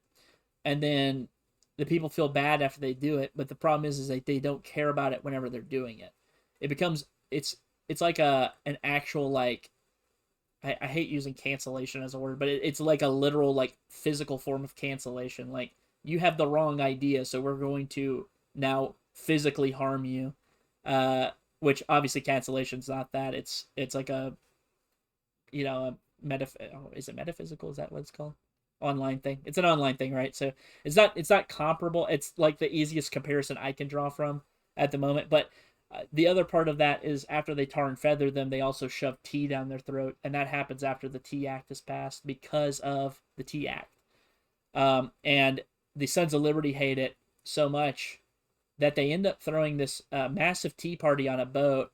It's called the Boston Tea Party, baby! It's called the Boston Tea Party! Let's go! USA! USA! USA! USA! We hate the British! Throw the tea off the boat! We hate the British! I hate the British! I hate the British! I hate the British! Okay, it's enough of that. Sorry about that. Got a little bit overexcited. Kind of lost plot. Anyways, back to my regular scheduled Mac stream. Okay, so the British get absolutely pissed at the, so let me just explain the Boston Tea Party for anyone who hasn't been living under a rock for the last 20 years. Actually, 100 years. What am I talking about? The Boston Tea Party is the Sons of Liberty dress up as, I want to say it's Mohawk Indians. They shave the sides of their head, hop up on top of the boat, they paint their face, and they start using tomahawks and knives, and they start roughing up all these tea bags and all these tea crates, and they open them up and they throw them out. Oh, posture check. Thank you very much. And they start throwing them overboard into the Boston Harbor. Boston Harbor, it said, to this day, has a faint taste of tea because of the amount of tea that they dumped overboard. I think they dumped, I want to say it's the equivalent of 15 tons or something crazy like that. That's a lot of tea. That's a lot. That's 15,000 pounds of tea. But it's in protest of what the British are doing to them. They are literally starving them out of house and home because they want to make some money back on the people, right? So it absolutely chaps the British's ass, dude. They hated that. First we had the Boston Massacre, then we had the Boston Tea Party. We are always on the run. We're always getting defended or attacked by these people. No one ever defends us. We're through with it. We're going to put these people back in their place. They're going to learn not to mess with us, right? So, they, and this is the British, end up passing a thing called the Intolerable Acts. It was called the Intolerable Acts by the people of the Americas because they were seen as so grave offenses that they were literally intolerable to the human, like the human soul or something like that. I'm trying to remember off the top of my head. It's been a minute since I've covered Revolutionary War, honestly. But Boston gets its port closed. So they passed the Boston Port Act. That's the first one they passed. Closes Boston Harbor and restricts trade in and out. So it's essentially they're putting an embargo on Boston's harbor. The Massachusetts Government Act is then passed after that, which replaces the local government with an appointive one from the British. And then it also gives increased military powers to the now military governor that is hand-selected by the British. There's the Administration of Justice Act, which is passed, which allows British officials accused of capital crimes to be tried in another colony or in England, which does not seem fair to me, as if any of this other stuff did. And then the last one, and this is what we were talking about earlier, the Quartering Act. This allowed British troops to be housed in unoccupied buildings. Prior to this act, there were British who would just come and stay with other families and stuff. Normally it would be with their own families or extended families or whatever, but they didn't have barracks, or they didn't have enough room in the barracks. They would stay at other people's houses, right? This essentially allowed them that right, because before you could deny it. This one essentially allows them that right, and you have to give it up for them. And if you don't, you get absolutely either fined or beaten or something like that. Funnily enough, later on, the president who fights the British again after we win our war for independence in 1812 is a man called Andrew Jackson. He's the 7th president of the United States. He is alive during the Quartering Act down in a little-known colony of South Carolina. British people come into that town whenever he is a young child where he lives, and they say, we're going to move in to your house now. Young Andrew Jackson's father is deceased because he died, I think, in the French and Indian War. He is deceased and his mother is a widow. The British come in. They try to sit in, I want to say it was like his father's chair, or they tried to take something of his father's. He ended up fighting one of the British commanders, and the British commander gave him a strike with a sword across his face, and he had a scar on his face up to and including the day he died. He had a scar on his face from the British when fighting the British some 30, 40 years later. And then he also had it after he became the president, not but 5, I think, years after that. Very interesting how all these things kind of connect together, isn't it? One-sided love, as always, makes a broken heart. What are you talking about? What are you talking about? There ain't no love for no Brits. There ain't no love for no British here. We hate the British. We hate the British up here. All right, anyways. September 5th, 1774. The First Continental Congress is assembled. And what the Continental Congress is, it is a group of people that are sent from different colonies to discuss issues. They are figureheads of their community. They are store owners. They're generals. They're military leaders. They're I said generals already, but they're military leaders. They're big businessmen. They're politicians of some sort or another. The Continental Congress has in it, at this point, people like George Washington, Ben Franklin, Thomas Jefferson, John Adams, Sam Adams, John Jay, George Mason, John Madison, Alexander Hamilton. It's a lot of different people from a lot of different states, all from the 13 original colonies, though. And essentially what they do is they meet up and they say, we need to talk. Oh, good God, don't say the Commanders. I almost threw up in my mouth. I hate that team. I have no reason to hate them. I just do.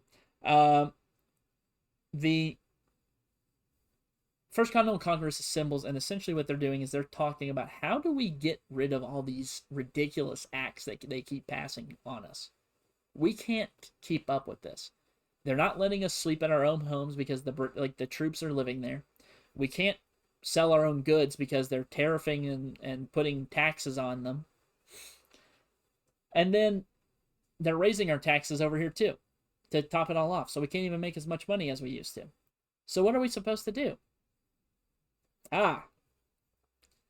Therein lies the problem, my friends. They have to write to the British government and say, hey, so we know you guys have been passing a lot of laws without our little thing over here, our little colony. The problem is that we have 13 different peoples in each one of these colonies that all have different like needs and should all have to govern themselves that you really don't know anything about because you live way over there. Would it kill you to give us like, I don't know, one representative in Parliament so that we can vote on issues?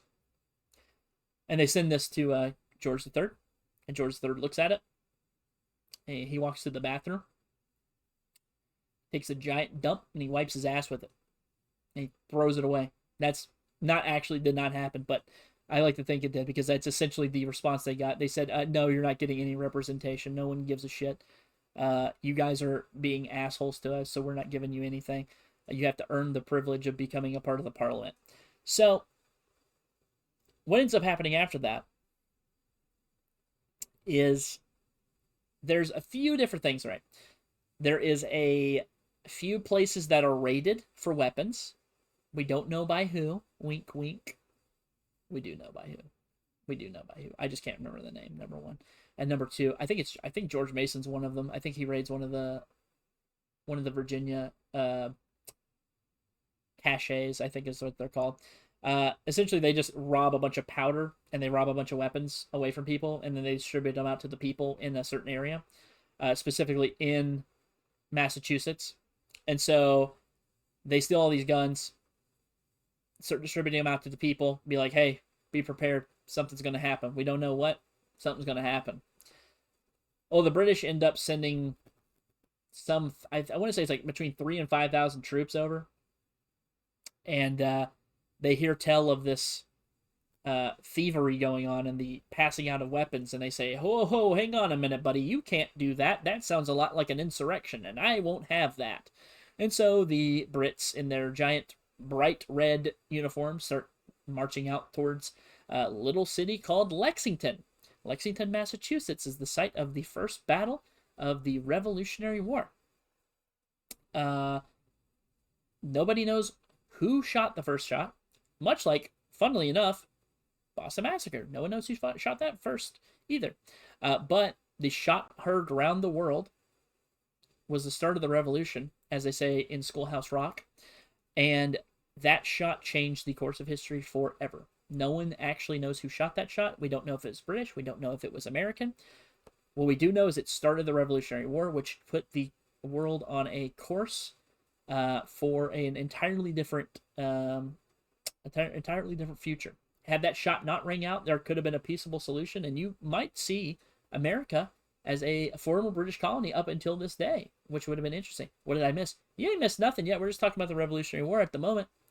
We're about to talk about some Midnight Ride of Paul Revere. We were talking about Crispus Attucks earlier. Yeah, you ain't really missed nothing. So not only did the intolerable acts happen as well, but I forgot to mention this. There's a ship called the Peggy Stewart that was like a cargo ship that they turned into like a cutter that was like a oh, thank you for the water.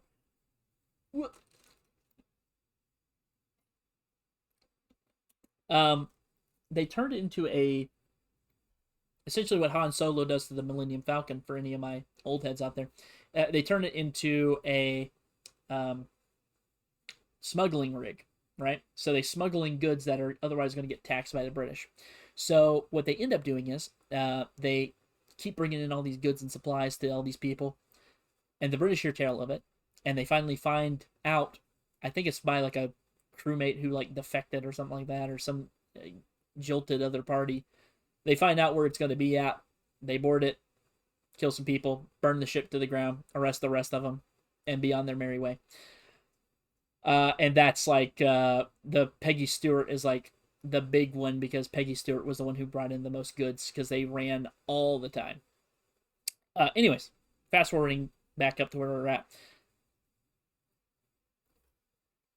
Paul Revere and 2 others hear that the British are going to be coming. All right, so they meet up at this church and they say, "Hey, I talked to this guy. He's a lookout. He's going to tell us if the British are coming by land or by sea." That's where you hear the term 1 if by land, 2 if by sea, right? So by land, he means they're going to be marching either from north through like, well, probably not north, but like, well, yeah, I guess northwest, from New York down to Massachusetts. They're going to be marching from the west from in New York also, or they're going to be coming from the east from like, I don't know, like New Hampshire, Vermont, one of these areas, right? Well, him and these other 2 guys they go 3 different directions. Paul Revere heads off towards, I want to say it's like John Adams's house, Thomas Jefferson. I don't quote me on that. It's been a second. Hang on, let me fact check my Snopes fact check myself real quick. 1 if by land, 2 if by sea. And it's 2 if by sea means that he's going to hang up 2 lanterns. If there's 1 lantern, it's by land. So it ends up being by sea because they come in from England because it's a new influx of troops, and they end up going and warning the people in Concord and Lexington to get the hell out of Dodge and start preparing your weapons because you got a fight coming. So he goes all the way from Boston. He runs through Lexington, I believe, and then he hits Concord, makes it just in time to warn. It was Sam Adams actually, and John Hancock, to get their weapons ready and prepare for a fight. And so he ends up saving the day. First Battle of Lexington happens. It is a resounding defeat for the Americans. They are fighting some 700 troops from Britain, 700 to 1,000 troops from Britain. They end up taking out like 2 or 3 of them. They injure like 4 or 5 others. And then they lose like half their force. It's like 49 people or something like that. And that's because the British are volley firing. Well, they start retreating and they start doing guerrilla tactics, shooting from the woods, loading, shooting from the woods. They start picking them off a little bit. Well, half the troops go back to Boston to replenish and bring the wounded back. The rest keep marching forward towards Concord. Concord is where they have a very sizable American force, and they end up blowing the pants off the British. It's a resounding victory for the Americans and shows that the Americans actually have the ability to win and fight in open combat against the British, which then sparks the revolutionary spark that we know today, and that is the start of the American Revolution. So, the American Revolutionary War. The war begins on April 19th, 1775 in Lexington, Massachusetts. It ends in September 3rd, 1783 in Yorktown, Virginia. May 10th, 1775, the Second Continental Congress meets. That is where they end up deciding on what the future of this country is going to look like. If we are breaking away from the British because there's no going back, we have to decide what type of place this is going to be. And they have a brilliant little document that they made. I don't know if Gibbsy's ever heard of it. Gibbsy, are you there? Excuse me, Gibbsy, hello? Hello, Gibbsy? Do you know the Declaration of Independence? Do you know it? By heart?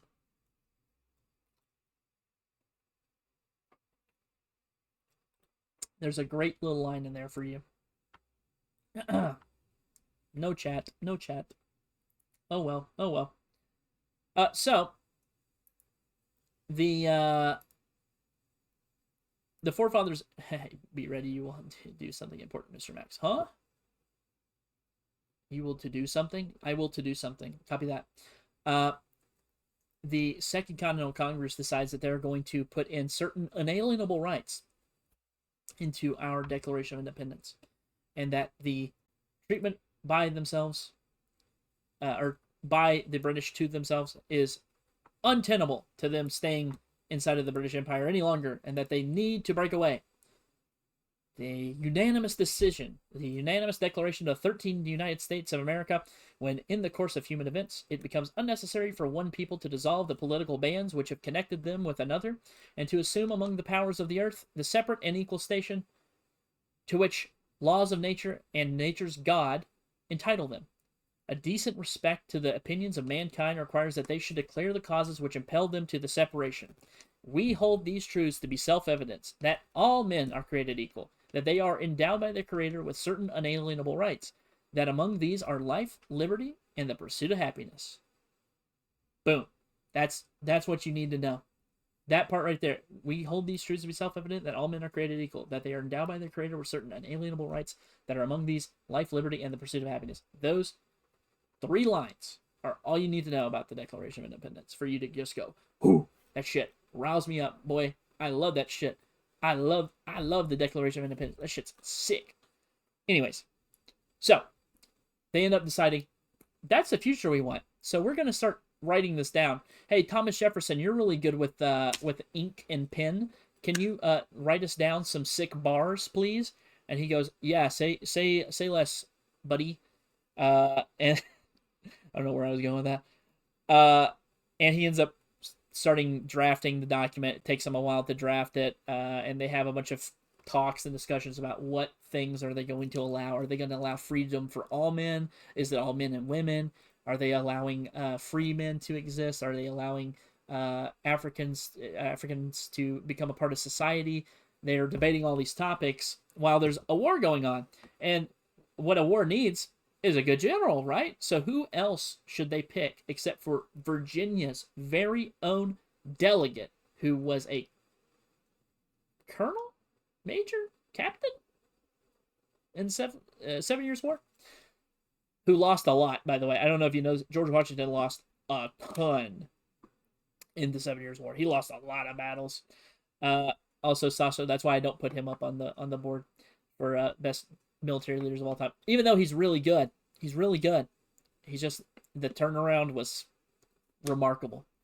But June 14th, 1775, George Washington is given command of U.S. forces and sent out to go fight the British.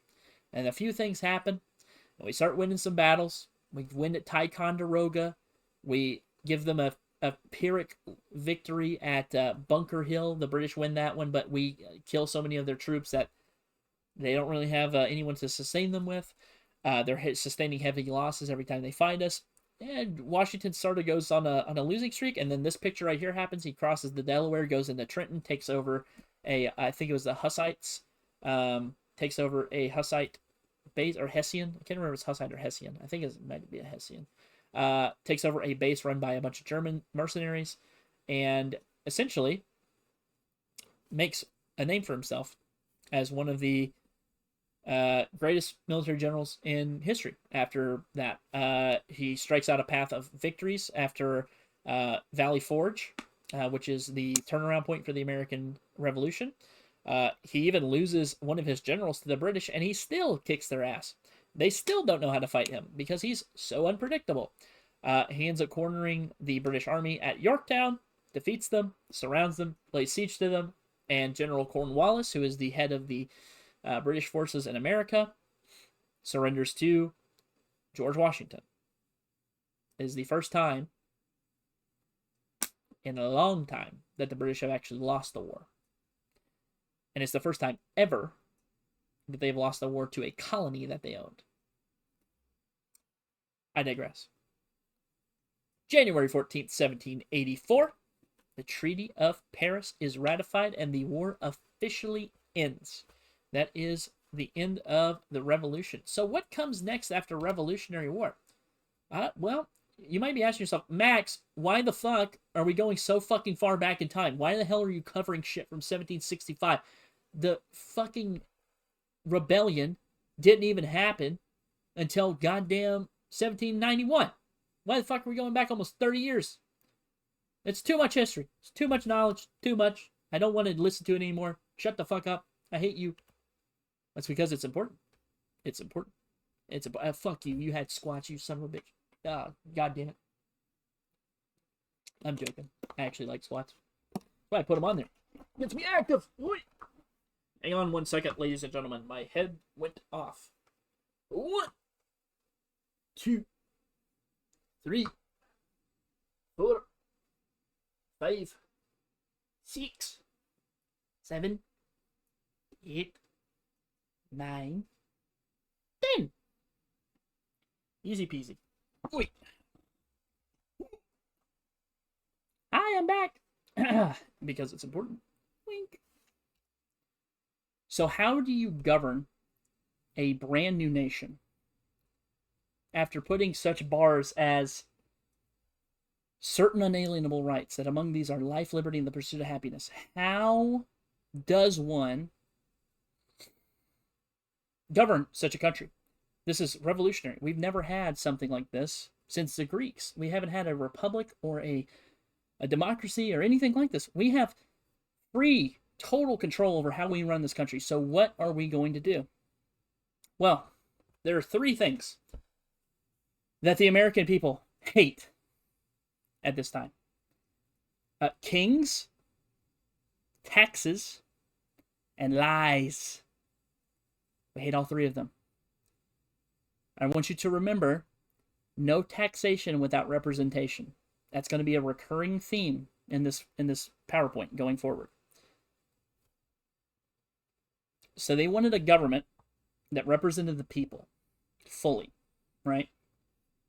And obviously I know that there's certain instances where people didn't get full rights, and I'm well aware of this. I'm not going to sugarcoat it. Like I said, I'm a history purist. I understand that there's bad stuff and good stuff with everything. But they want something that actually represents the people. And what they end up getting instead is the biggest pile of horse shit I've ever seen. Oh my God, it's the fucking worst thing ever. The Articles of Confederation are fucking ratified in March 1st, 1781. They are the worst government document ever in history, I would argue. This thing is a giant pile of crap. Dynamic, thank you for subscribing back to 2 months. Thank you very much. I love you. Mwah. Don't like taxes? Don't pay them. This is a joke. It's not a joke for me. It's not a joke. It's not a joke. I'm committing tax fraud. That's a joke. For legal reasons, that's a joke. Oh, excuse me. So let's talk about the Articles of Confederation, right? So the Articles of Confederation is the most lollygagged bunch of fucking nonsense I've ever learned about. We had presidents. The presidents only isn't it? It isn't? Good thing this is an audit. Hands up. Joke's on you, buddy. You're not taking me alive. I don't think so. You think the government's going to take me alive? Well, you missed the part. I think you missed the part earlier where I said we were going to overthrow the government.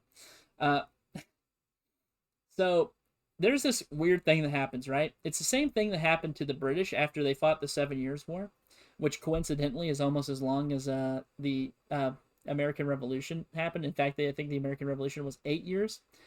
So America doesn't have any money because they don't have any currency and they don't have any goods or a centralized way to spend or trade things. So everyone's living off a barter system or old currency from the Brits. It's not a good place. So there's 13 colonies, right? So what do? Well, of course, number one, you free all the other colonies that are in there. So you get your, I'm trying to remember, I think it was Maine and Vermont. I want to say Maine and Vermont. I think were the 2. I think 14th state. Was it Maine? Vermont. Yeah. Okay. So it's Vermont. Pardon me. So Vermont becomes a state. That's like one of the first things they do. Not in this one, but later on. But not only that, they're like, we should probably start printing money. Well, I don't want my money to be the same color as Georgia. I'm New York. I have special green money, and Georgia has orange money that looks like they're peaches. Well, at least it's better than having a dadgum green leaf like you up there in New York. And they have fights about this. And this is actually like an actual, not fully accurate conversation, but this is essentially how they did it back then. They would they literally just like shot fire across the bow at each other for absolutely no reason.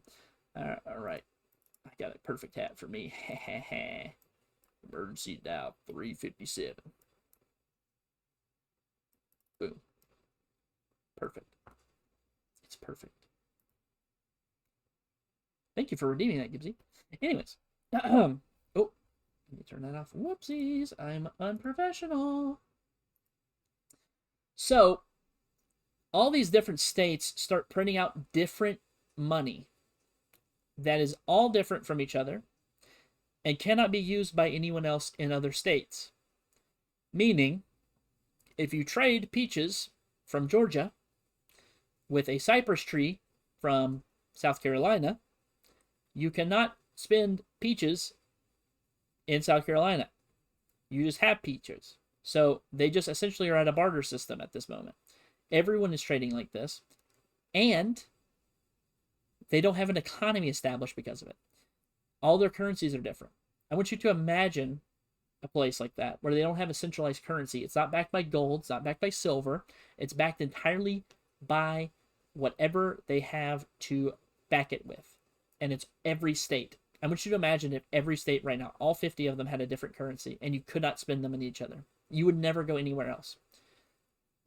So that's problem number one. Problem number two, we elect presidents, but they have no power. There's no centralization of authority. So they can tell somebody to do something and they have no reason to listen to the president, even though it's democratically elected by everyone. The president's term is also only 1 year. Fun fact, did you know that the guy who is the first president of the United States is called John Hanson? Yes, you heard that right. John Hanson is the first president of the United States, technically, because he was the president under the Articles of Confederation. And if you want to, you can look it up. He was also one of the original signers of the Declaration of Independence. Boom, boom, boom. John Hanson, first president of the United States, died 1783. He died literally in office, I think, or like right as soon as he got out of office. And he was a very old guy at the time. He was 62. That's ancient back then. That's ancient. You're like Methuselah if you live that long. Anyways, so there's those two problems. There's no centralization of authority by anyone. There's no standing military. So if you get attacked, you have to rely on your state's militias, which other state militias would just go across the line and start attacking other ones. I think there's at least one or two examples of that where they would have border disputes between the colonies, and then it turned into, even under the Articles of Confederation, they still had them. And so there's a lot of issues going on, right? And then to top it off, the economy sucks because of all the debt that they're in. So they're trying to fix it, but they can't because they don't have any money. So what ends up happening is a bunch of very angry veterans. This is going to be topical here in a few minutes after we get done with this part, are led by this guy named, I think his name's John Shea, and it happens in August 29th, 1786. The rebellion begins. It's in the Western Massachusetts. Wow, Jesus. Okay, Daniel Shays, that's his name. So Daniel Shays leads a rebellion. Daniel Shays is a former Revolutionary War soldier. He fought in the Revolution, ends up leading a very populist uprising because he wants a change in scenery with the government because the government's ineffective and it doesn't work. And he ends up fighting the Massachusetts militia. Thank goodness the Massachusetts militia was very well armed and very well trained because they were the backbone of the American Continental Army with the Virginia volunteers.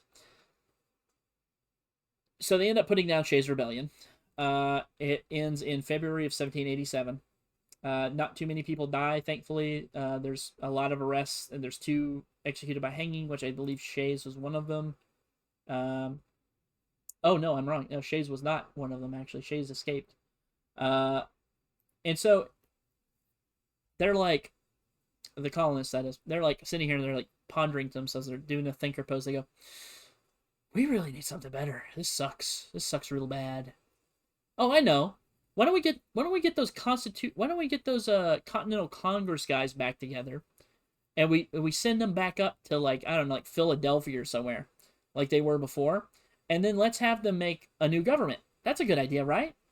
And they're like, yeah, totally, yes, of course.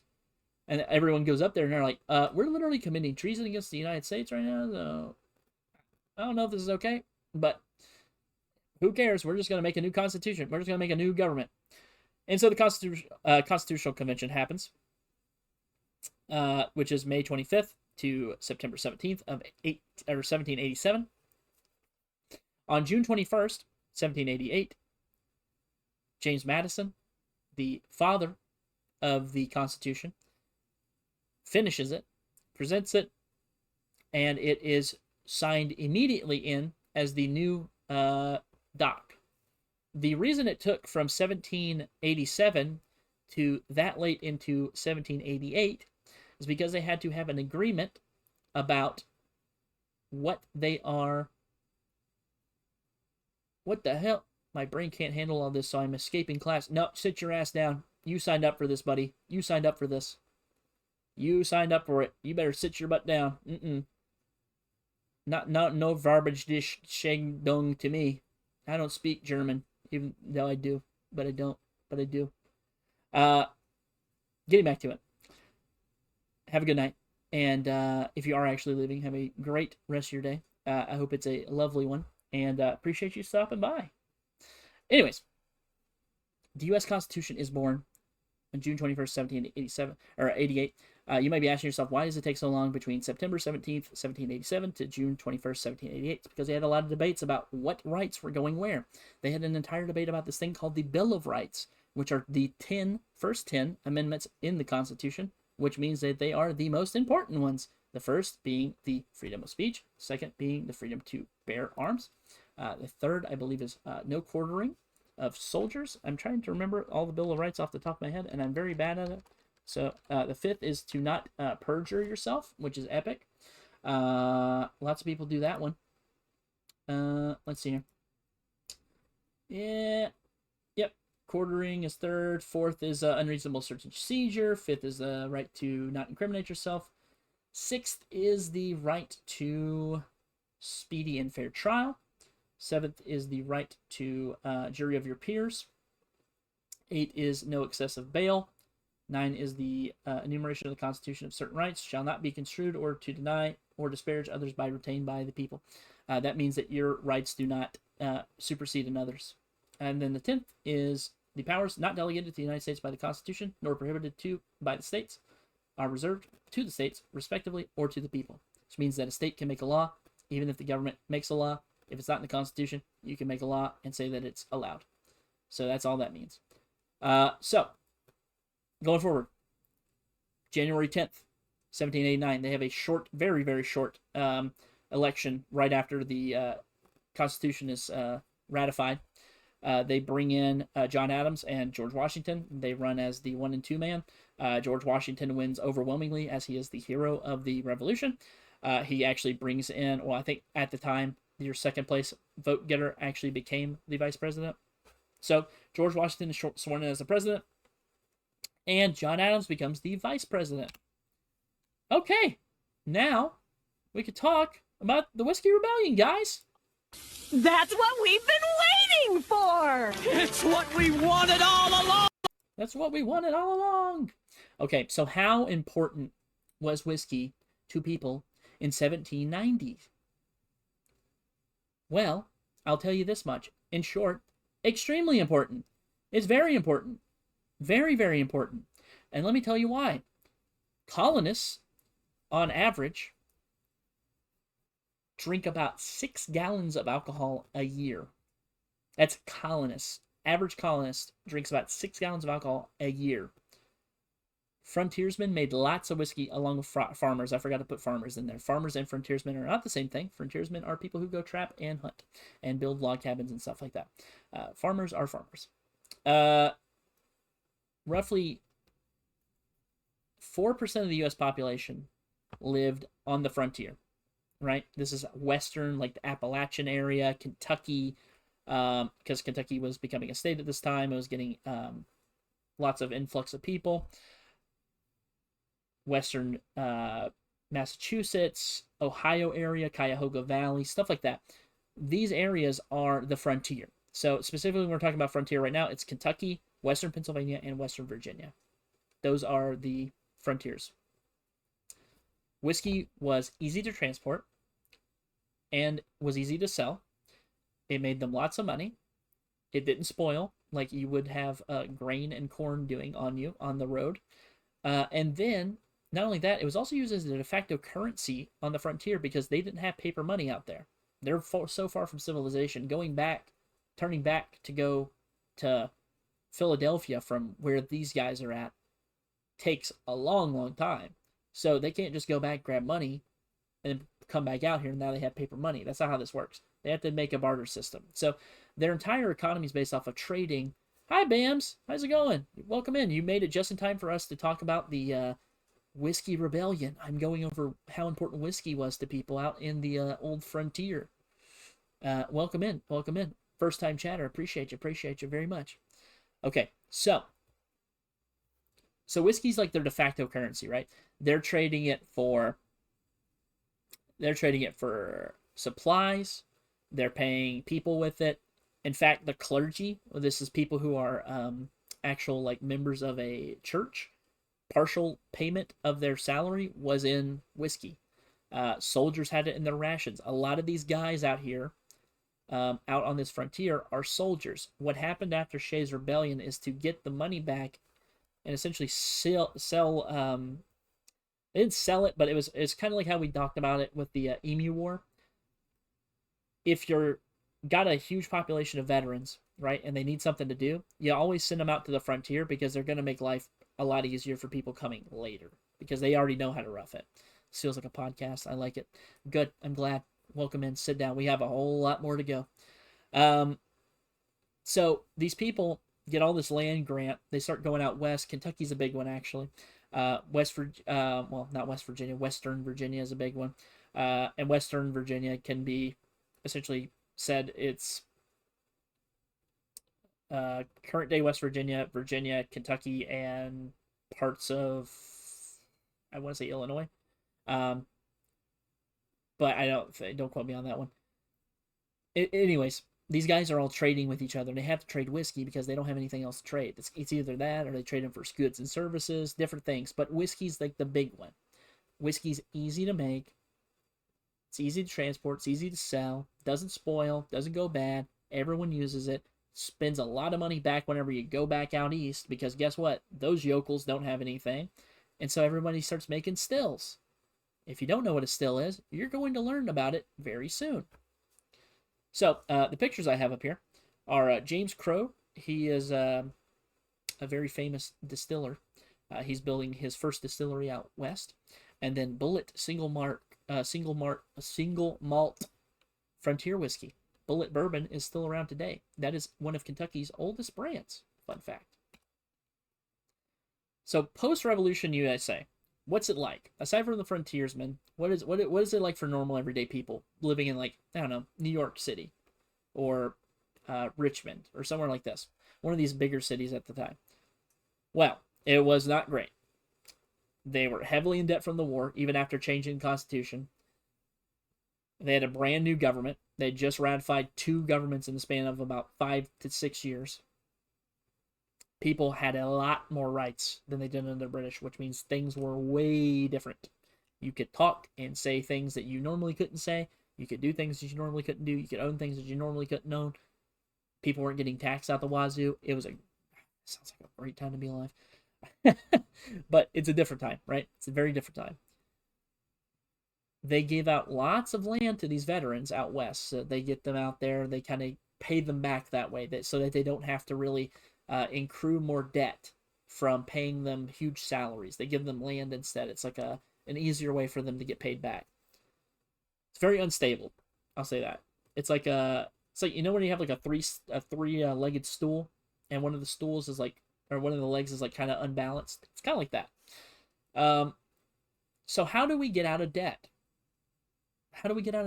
Well, I know one guy who's actually kind of smart about how debt works. He's actually schooled in banking.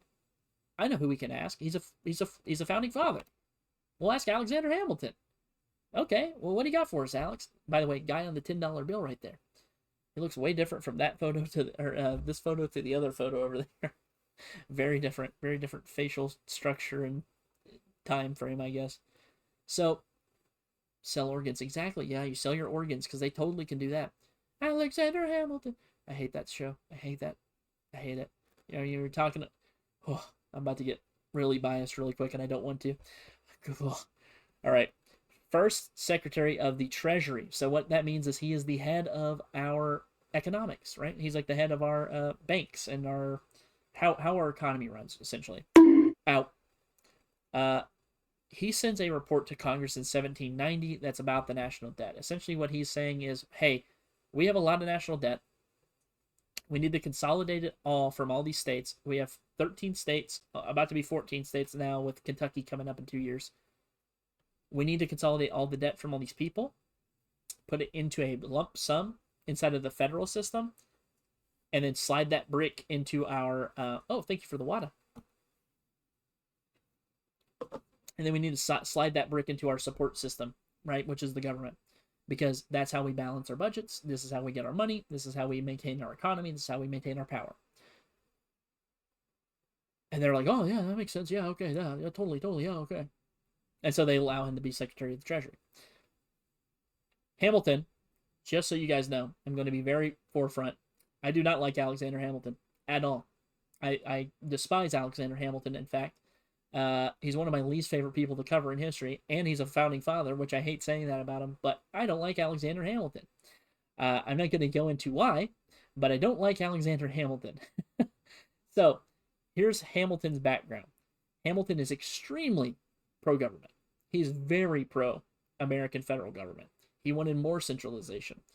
He is one of the main reasons why centralization happened in the Constitution. He was a huge proponent for it.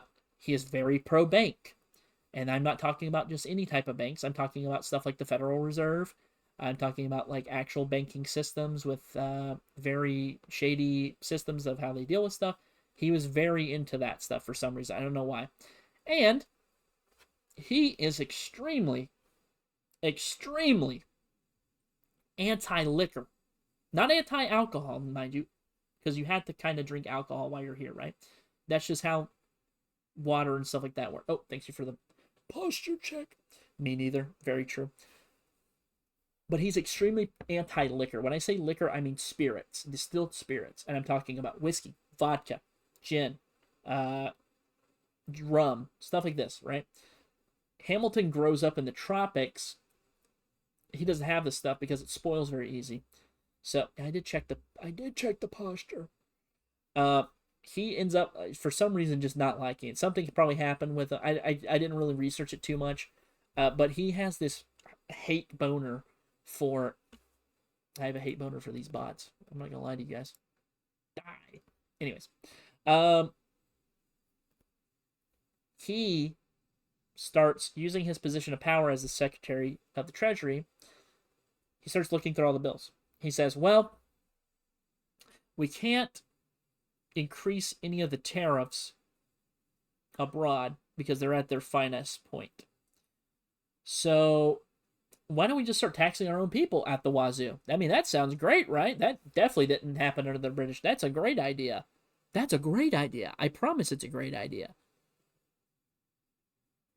So he begins to promote this thing called an excise tax, which is on liquor. Excise taxes are also known as sin taxes, which are taxes on things that are considered sins. That would be liquor, gambling, ladies or men sold at a certain establishment of ill repute, things like that. Excise tax is a way for people to essentially punish you for doing fun things. Not saying that all that's fun, but I'm just saying. Anyways. Hi, Ella. Oh, water. Oh, hang on one second. Hi ho, it's off to water we go. Or we'll be like, drink 30 30 liters of water. Yeah, so true, dude. I don't care. I need it, honestly. And the old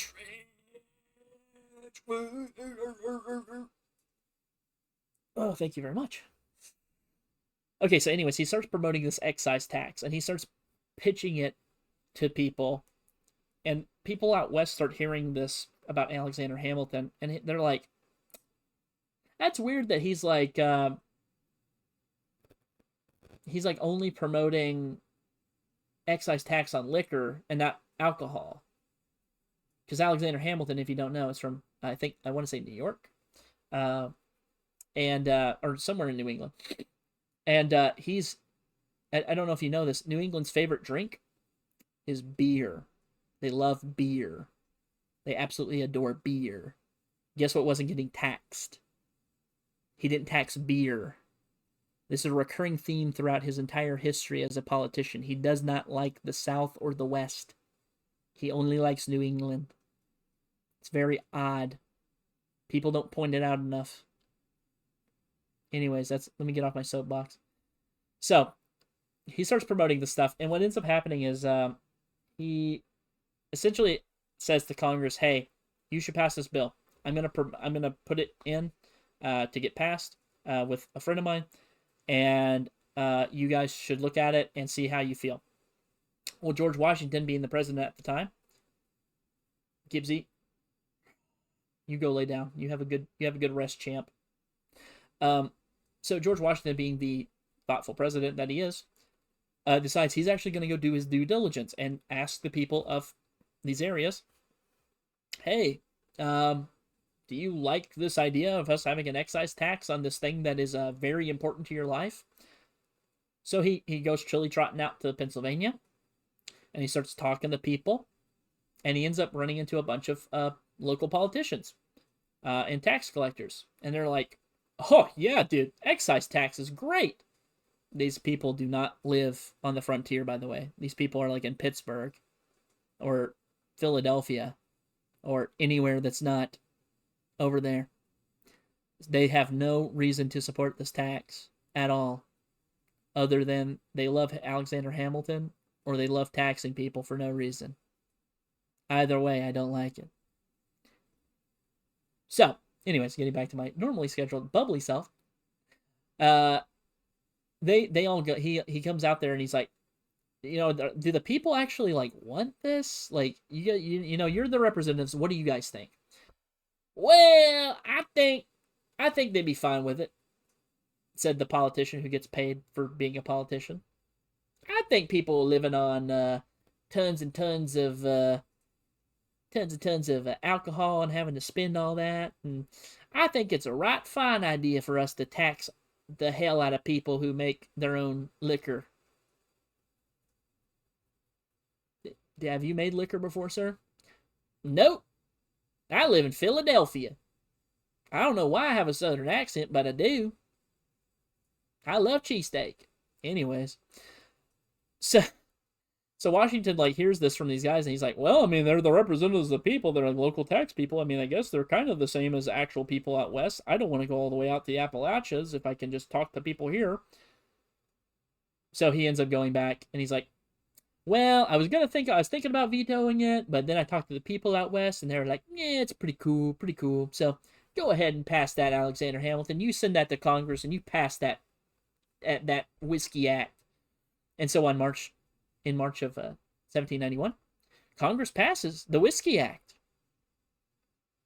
The Bsky Act. Not the Alcohol Act, the Bsky Act.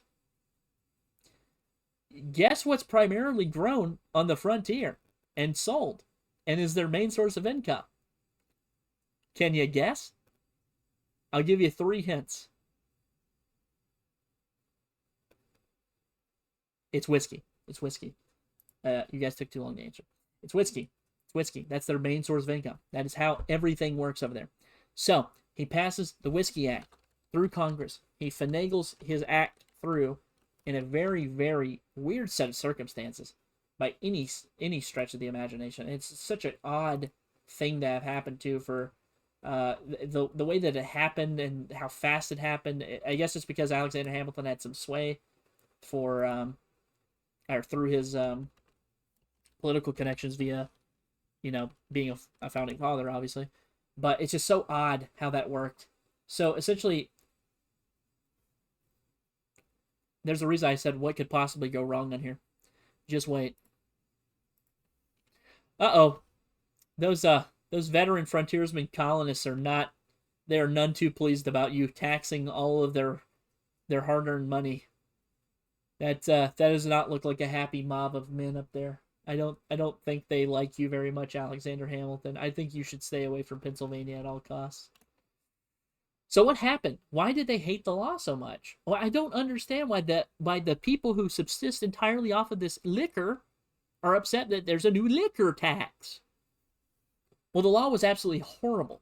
Hamilton had no business even writing a law. This is what actually, I was saying before, this is what one of these parts, I had a okay-ish opinion of Alexander Hamilton back whenever I was a kid. It kind of tilted after I read some stuff about Andrew Jackson and Aaron Burr and him, and Henry Clay and all these people.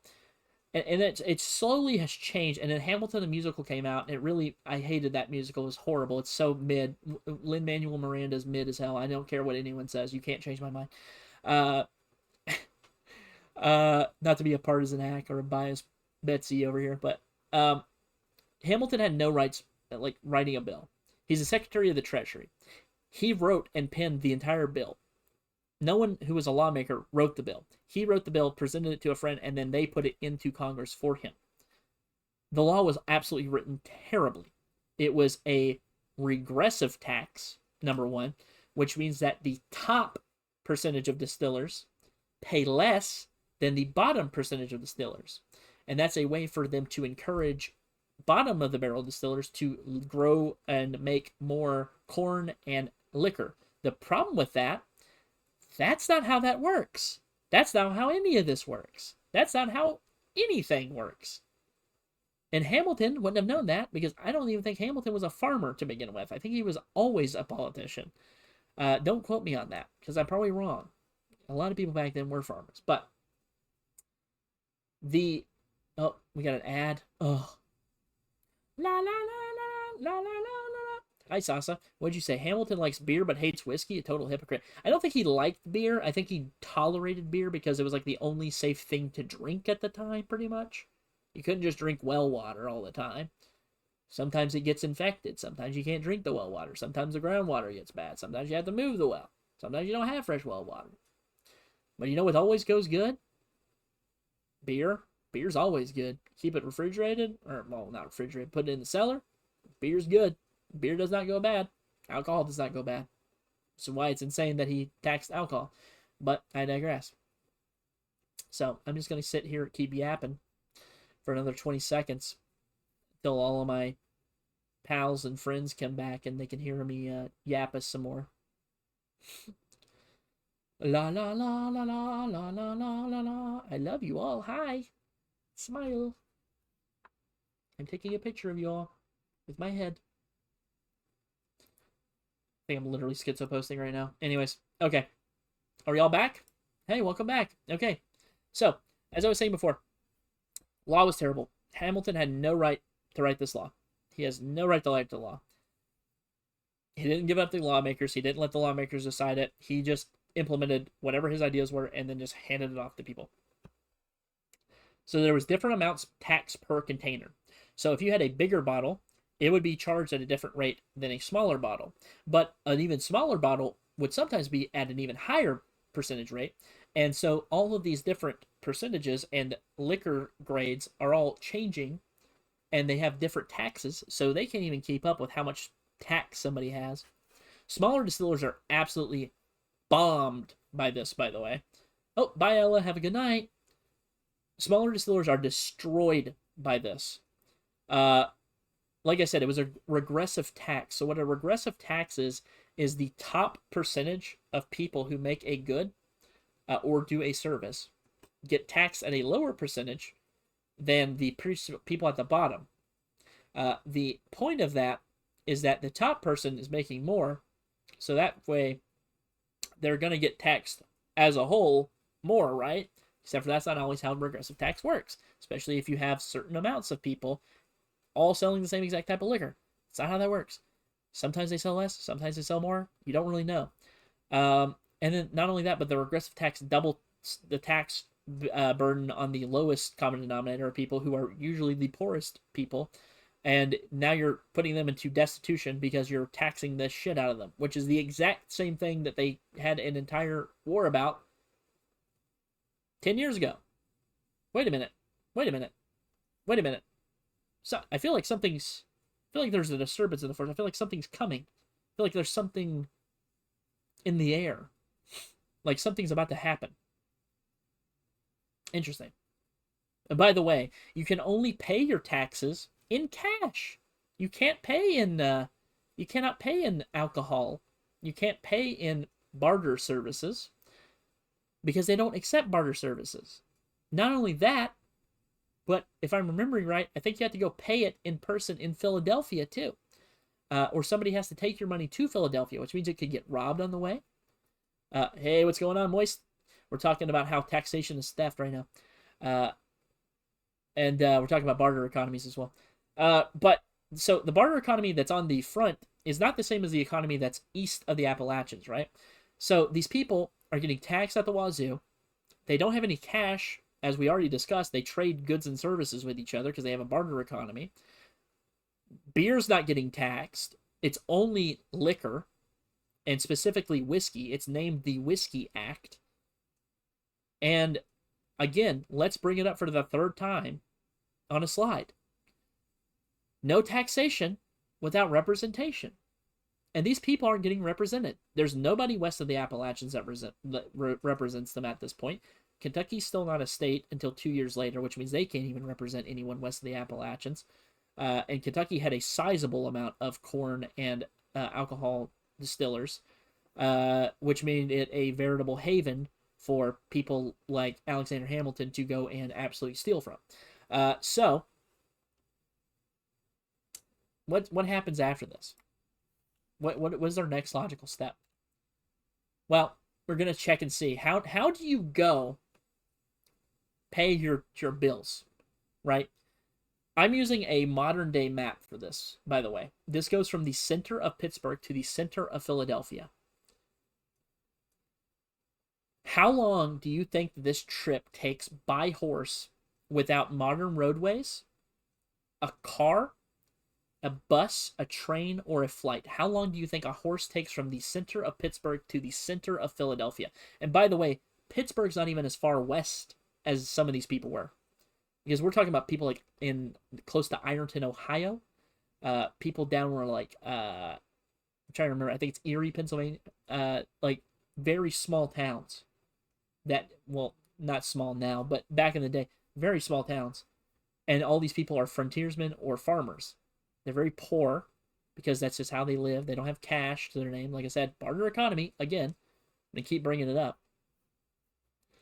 So how long do you guys think this takes? How long? I need some answers in the chat. I need some. Wake up, chat. Wake up, chat. Wake it up. I need some answers. How long do you think this journey takes by horse from Pittsburgh to Philadelphia? I need like a number. I need something. Sorry, it's okay. I'm sorry too. 190 hours. Ooh, that's a good one. 4 days. Ooh. That's good. That's a good one. That's about the same as Moist guess. I think Moist is like 6 days. Okay. Well, I did the calculations. I was talking to some gentlemen scholars about this. If you factor in the amount of time you have to sleep, you have to find an inn, you have to not travel at night normally because roads are not lit particularly well at this time, as you can expect. You're on the frontier, so there's also Native American tribes that could come out and kill you in the dead of night. Probably not in eastern Pennsylvania, but definitely in western Pennsylvania, where Pittsburgh was. And there's a lot of hazards. There is large obstacles in the way. So let's just check. Let's just see what it's 10 to 15 days by horseback. 10 to 15 days. And I'll tell you why. They have the Appalachian mountain range. Right after the Appalachian, there's a giant valley. And then it goes right into another mountain range called the Alleghenies. There's multiple rivers in the way between here and there. You have the possibility of raids by natives in the west, and it's 329 miles without modern roads or lighting. You also have to sleep at places that are safe, either halfway house, or I think it's called halfway house. I'm trying to remember. They had like little shacks and shanties on the side of the road where you could stay at, but they were not very nice. And if you're somebody who is traveling with large amounts of cash and or alcohol, you're probably not going to stay at a shanty, and you're probably going to have to go find like an actual place and then trade and barter with people. So is it fair, and I present this to you, also I love this gift, this is very funny, I love this guy, he's got so many good gifts. The question I present to you, chat, and this is something I would really like chat to answer, is it fair to expect someone to go that far to pay a tax that they fundamentally disagree with and actually hampers them? Is it fair? Is it taxation without representation when there's no one west of the Appalachians that is elected to negotiate or have a say in these people's election? Is this not a microcosm of what the British did to the Americans not but a dozen years earlier? I propose that to you, my friends. I want you to think long and hard about this. Actually, it's a little bit longer than that. It's about 20 years. 20 years instead of a dozen. So, not 20 years. It's still, people are still alive from the Founding Fathers, like, still active in politics at this time. We should know better at this point that this is a bad idea. But, don't worry. It'll keep going. Oh, ouch. So, something must be done about this, right? Something I don't know why I didn't even put a daggum picture on this one. Whoops. Oh well. Something must be done about this. There's widespread unrest starting in the 1790s, right after this law is passed. Sorry, it's hard for me to understand that. Understand what? Which part? I would be glad to elaborate a bit further on for you. Water. Oh, I'm out of water. Oh no. You're like the 50th person who like redeemed water, by the way. Oh no. I'm out of water. Oh wait, there's some in this. There's some in this. Okay. So Bams, here's the problem we're at, right? Philadelphia at this time is the capital of America. Okay? All the taxes are centralized in America. All right? But also, the tax system for the state of Pennsylvania is in Philadelphia. It's not in Pittsburgh. Pittsburgh's west of the Appalachians, or somewhat in line with the Appalachians. Pittsburgh would be the reasonable place for these people to go and pay their taxes at. This is why we have like counties and stuff like that in America now. It's because that used to be where centers of banking, food, water, taxation, all like government, all these things were put there. That's why you have a capital building in your county seat. But at this time, right, we were talking about the frontiersmen and farmers that live in western Pennsylvania. So let me just, this might be actually better for me to just show you actually I could just go back 1 second. So this is eastern Pennsylvania over here. Like, this is Philadelphia. The Atlantic Ocean is right here. This is the Atlantic Ocean. New Jersey's right here. Delaware's right here. Maryland's right here. And Virginia's somewhere down here. Pennsylvania is a very long state, right? Philadelphia's on one side. Pittsburgh's on the other side. Complete opposite ends. So these people are getting taxed for making liquor, because a guy named Alexander Hamilton decided to pass a liquor tax. These people over here are getting taxed for making liquor that they use for everyday goods and services. So they trade liquor for getting houses built. They trade liquor for paying wages. They trade liquor to the clergyman to pay his a part of his salary. Some of that's actually coming out of their actual paychecks. It's not saying that they don't have any money, but they have very little money. These people are having to pay taxes on all of that. But they're not having to pay them in Pittsburgh, which would be reasonable. They're having to travel, sometimes from all the way out here off the map, over to Pittsburgh, and then follow a road all the way over to Philadelphia. 10 to 15 days that you could be using for farming, that you could be protecting your family on a frontier that is full of raiders, native raiders, which are very dangerous at this time. Not saying that all natives are raiders or anything like that. I'm just making clarification. They were very hostile to frontiersmen at this time because of the amount of Western push that the Americans did after 1790. So these people are having to go, yeah, exactly. It's two different places entirely.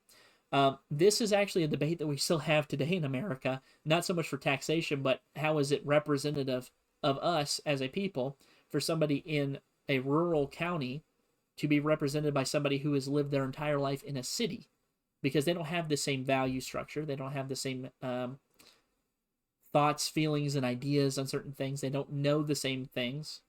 That's just how life works, right? It's a difference of where these people are. But at this time, it feels to these colonists, right? Feels to these people out west, these frontiersmen who are settling the West for the first time. It feels like they're being targeted because it's specifically called the whiskey tax. It's called the whiskey tax. They grow corn, they make whiskey, and it's called the whiskey tax. And the guy who passed it is like this New England elite guy who doesn't really like frontiers people all that much. And he has a long track record of this after these events happen. But you'll see how much he despises these people going forward, because we'll talk very in depth about that. But the question I pose to you is it fair for somebody who lives so far away and has to travel 10 or 15 days, take 10 or 15 days out of their work schedule to send stuff over, put it down whenever you have more crops growing that you could be turning into liquor? You have your family back home who you don't know if they're protected or not, because sometimes you live in a log cabin out in the middle of the woods. Other times you're living in a city, but cities still get raided. We don't know what's happening out west. I don't know. If I'm 10 or 15 days away from my family, I'm not going to be able to know what's even happening. I wouldn't even be able to think or function without that. That's insane to think about. That would be the gravest form of danger, and you're putting your crops at risk from getting stolen by either other farmers or natives, or they're getting attacked by some type of rodent. These are like the second and third effects that nobody talks about from this. This is why it's really bothers me whenever I study this. This is really messed up what they did. It's extremely messed up. They don't care about the people out west because it's 4% of the population. 96% lives east of the Appalachians. They don't grow corn whiskey. They drink beer like a normal person. Okay, well, you're punishing 4% of the population for something that's new. It's like, okay. So, anyways, there's my spiel for that.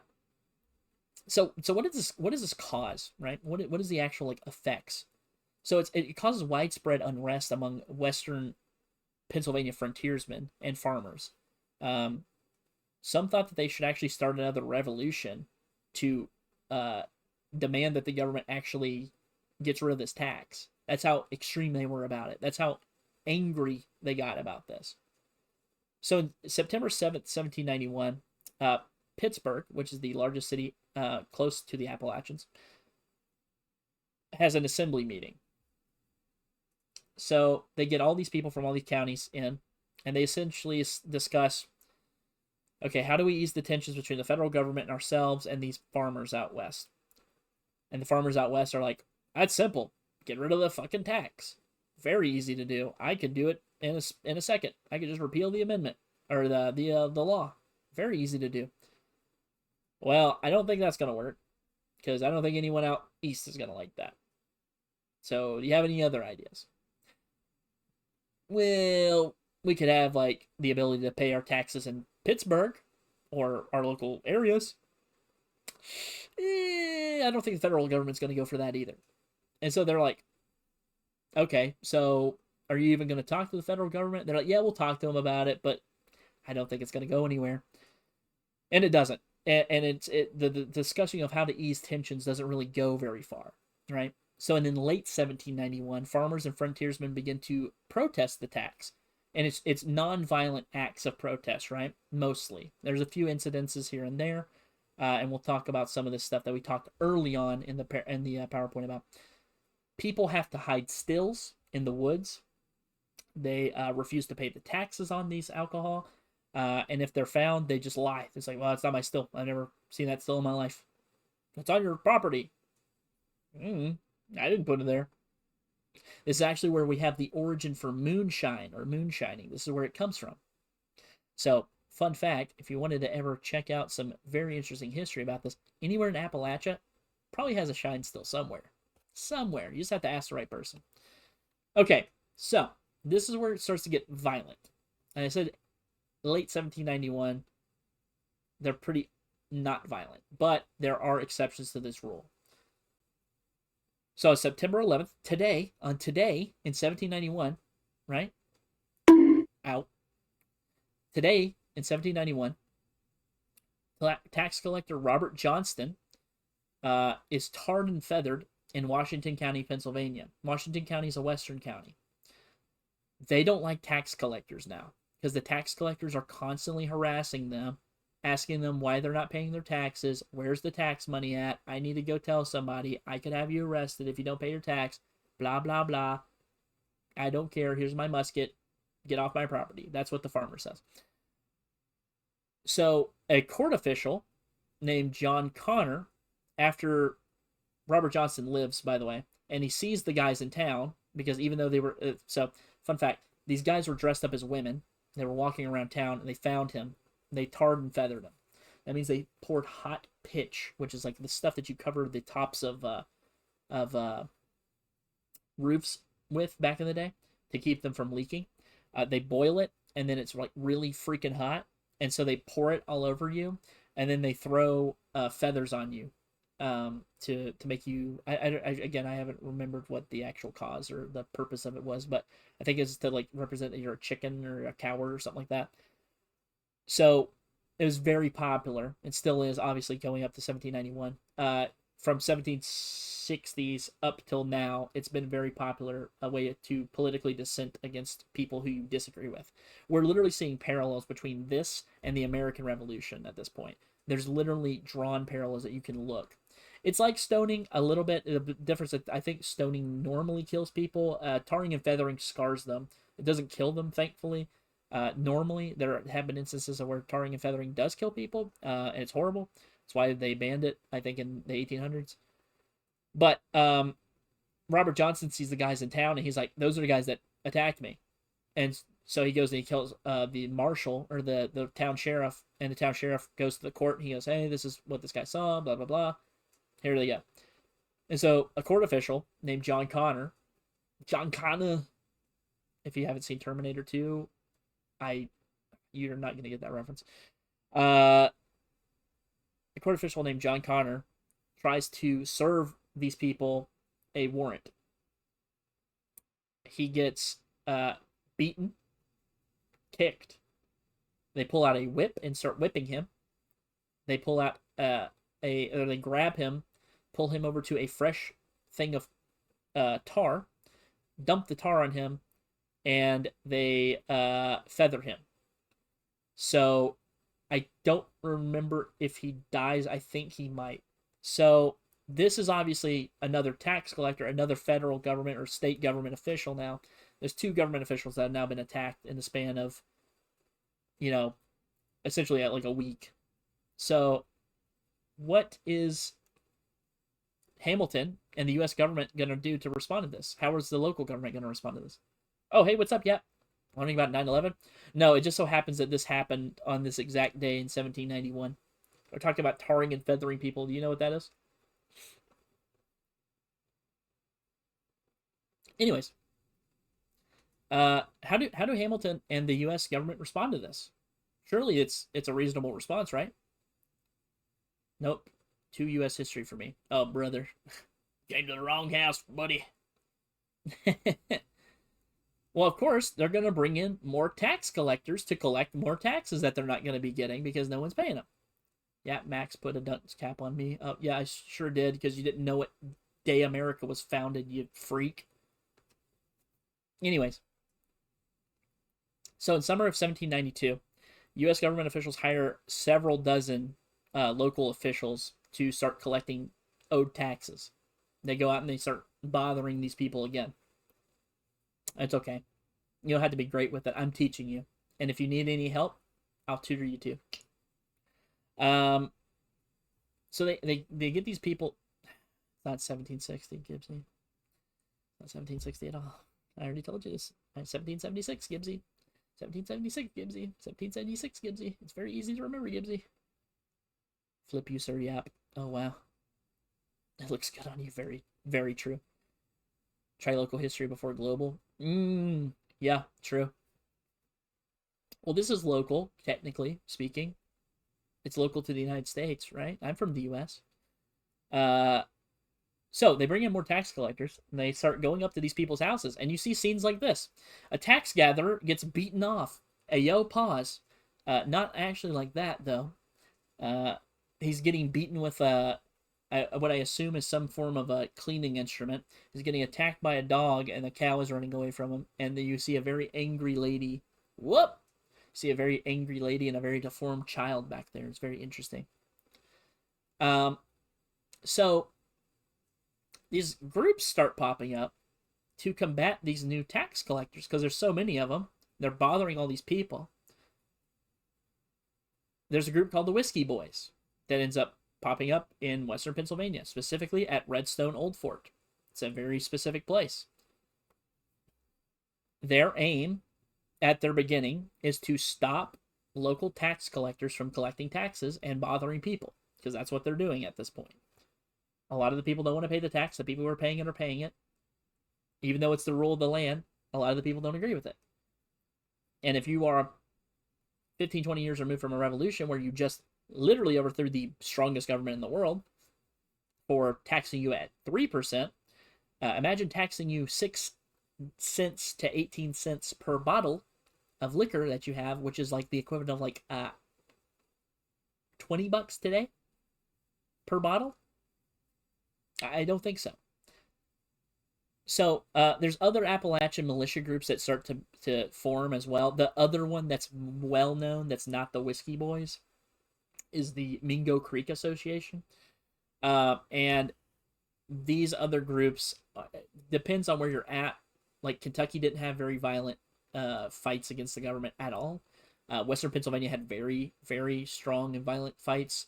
Certain parts of like Western Virginia, a little bit of like Western Maryland has like a little sliver of Appalachia in it. Places like this had differing levels of confrontation with the government. So we're specifically talking about right now Whiskey Boys and Mingo Creek Association because they're both in the Pennsylvania area. We'll be talking about these guys, specifically the Mingo Boys, later on. So the Whiskey Boys strike, right? They're tired of it. Oh, have a good night, Gibbsy. Have a good EP. We'll see you later. I'm gonna upload the VOD later so you can watch the entire thing from front to back without eeping. Oop. What the fuck? Hey, yo, get the fuck out of here, dork. Bye, Gibbsy. So the Whiskey Boys send out letters to the distillers in the area, right? And they essentially say, ow. They essentially say, hey, man, if you start paying taxes to local, ow. If you start paying, ow. If you start paying taxes to these officials, ow. I'm going to bonk you into the middle of next week. Ow. Stop it. For the love of God, Gibbsy, please. Go to fuck to bed.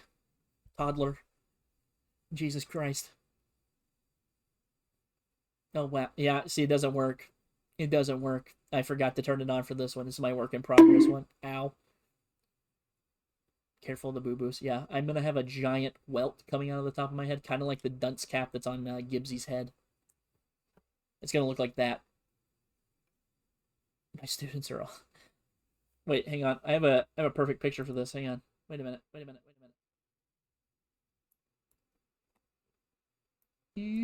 My students are all morons! Alright, back he goes. And back we go. My teacher's a moron. Yeah, get out of here. But time you out, dude. But time you out. Put you in time out. Anyways, okay. So they essentially are threatening these other distillers, right? The big distillers are not having any problem paying the taxes, which is why the tax man keeps coming back, essentially. So if you're not paying taxes to people, usually people just kind of give up after a while. If they're not getting taxes out of anybody in the area, they'll probably just leave, especially this time of the, probably not today, because they'll force you. But back then, you're not going to have to pay taxes if everybody in the area stops paying taxes. Well, the large distillers are trying to follow the law. It's the new law. I gotta follow the law. It's the law of the land, even if it's unfair. Well, you're getting taxed way less than everyone else. Ah, phooey, that doesn't matter. So these big guys are giving all this essentially income to the U.S. government, and the Whiskey Boys and the Mingo Creek Association essentially go up to these guys and they're like, "Yeah, so here's how this works. If you keep giving them tax money and having them come back here, we're going to destroy every barrel of alcohol you make. We're going to destroy your houses. We're going to break your stills so you can't make any more alcohol. And we will leave you destitute because we care about our families, not yours." Because that's just how it works. And the big guys are like, "Well, I never." Okay, maybe I will. Maybe I just won't pay taxes. More money in my pocket. Who gives a shit? And I mean, they cause havoc to avoid even paying the whiskey tax. So other militia groups elsewhere follow suit with this, right? I talked about Mingo Creek already, the Whiskey Boys. There's a few others that did the same thing in different counties, but for this one, we're talking specifically about Western Pennsylvania, as I said. This is what happened there. Chaos is alive, and it is thriving in Appalachia at this point. And this is a group of frontiersmen talking to some tax collector authorities. So Washington sees this happening, and he's like, maybe I made a mistake.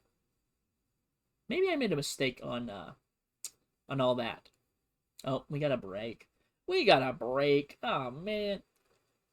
Oh, man. Oh, man. Okay. All right, we'll wait. Let me tell everybody.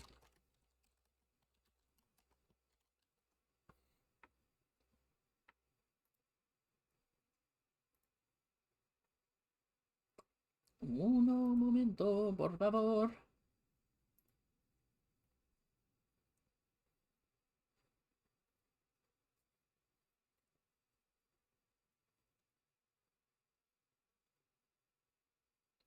Hi, everybody who's subscribed. Hi, how are you? I missed you. Hi, Moist. I know it's only you out there. I can see you. I can see you. I can smell you. Anyways. Oh, did you see that? Oops. Don't mind me. Don't mind me. I definitely wasn't talking to my subscribers in a weird way. Anyways, what was I saying? Oh, right. Oh, de-escalation. Okay. Hi, Moist. De-escalation. So, Washington hears all the stuff that's going on with the breaking of stills, the assaulting of government employees. He hears all the unrest that's happening out west. He's like, I should probably find a way to, like, stop this because I'm the president of the United States, and that's kind of like my job. So, he pins a proclamation, and I will now read to you this proclamation of which he passes. By the President of the United States, a proclamation. Whereas certain violent and unwarrantable proceedings have lately taken place, tending to obstruct the operation of the laws of the United States for raising a revenue upon spirits distilled within the same, enacted pursuant to express authority delegated to the Constitution of the United States, which proceedings are subversive. I'm not reading all this crap. Essentially what he says is, hey, yo, we know you're not paying your taxes. We passed a law for it. I'd really appreciate it as the hero of this country if you would go pay some taxes, please. And also stop hurting people, or I'm going to come hurt you. So he's threatening, not threatening outright. He's more so saying, let's de-escalate the situation before it gets even worse. We'll work on the problem back here. You just need to vote in a few months, and it'll change. I promise. So at this time, Kentucky's become a state. The second election happens. I believe it's in November of this year, 1792. And there's this thing called the Second Pittsburgh Assembly, which is where legislators try to find a way to ease more tensions on the frontier. They literally just go back to what they did the first time and ask the frontiersmen, like, hey, is there anything else we can change? And they're like, we already told you what you can change. Tell Washington to stop fucking us over. And they're like, we can't do that. And so they're just like, why the hell did you even call us here? And funnily enough, I think Pittsburgh actually sends a delegation out to Philadelphia, and they're like, we don't know how to fix this, but can you please help? So the other thing that happens at this time, though, and this is where I'm going to get really upset about Alexander Hamilton. Alexander Hamilton sends a letter to President Washington. The essential things that he says, right, are, and I quote, let me find where I put this quote at real quick. The essential things he said was,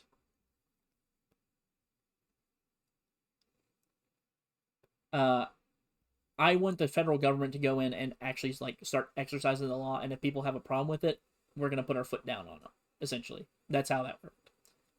So he pins this letter to George Washington.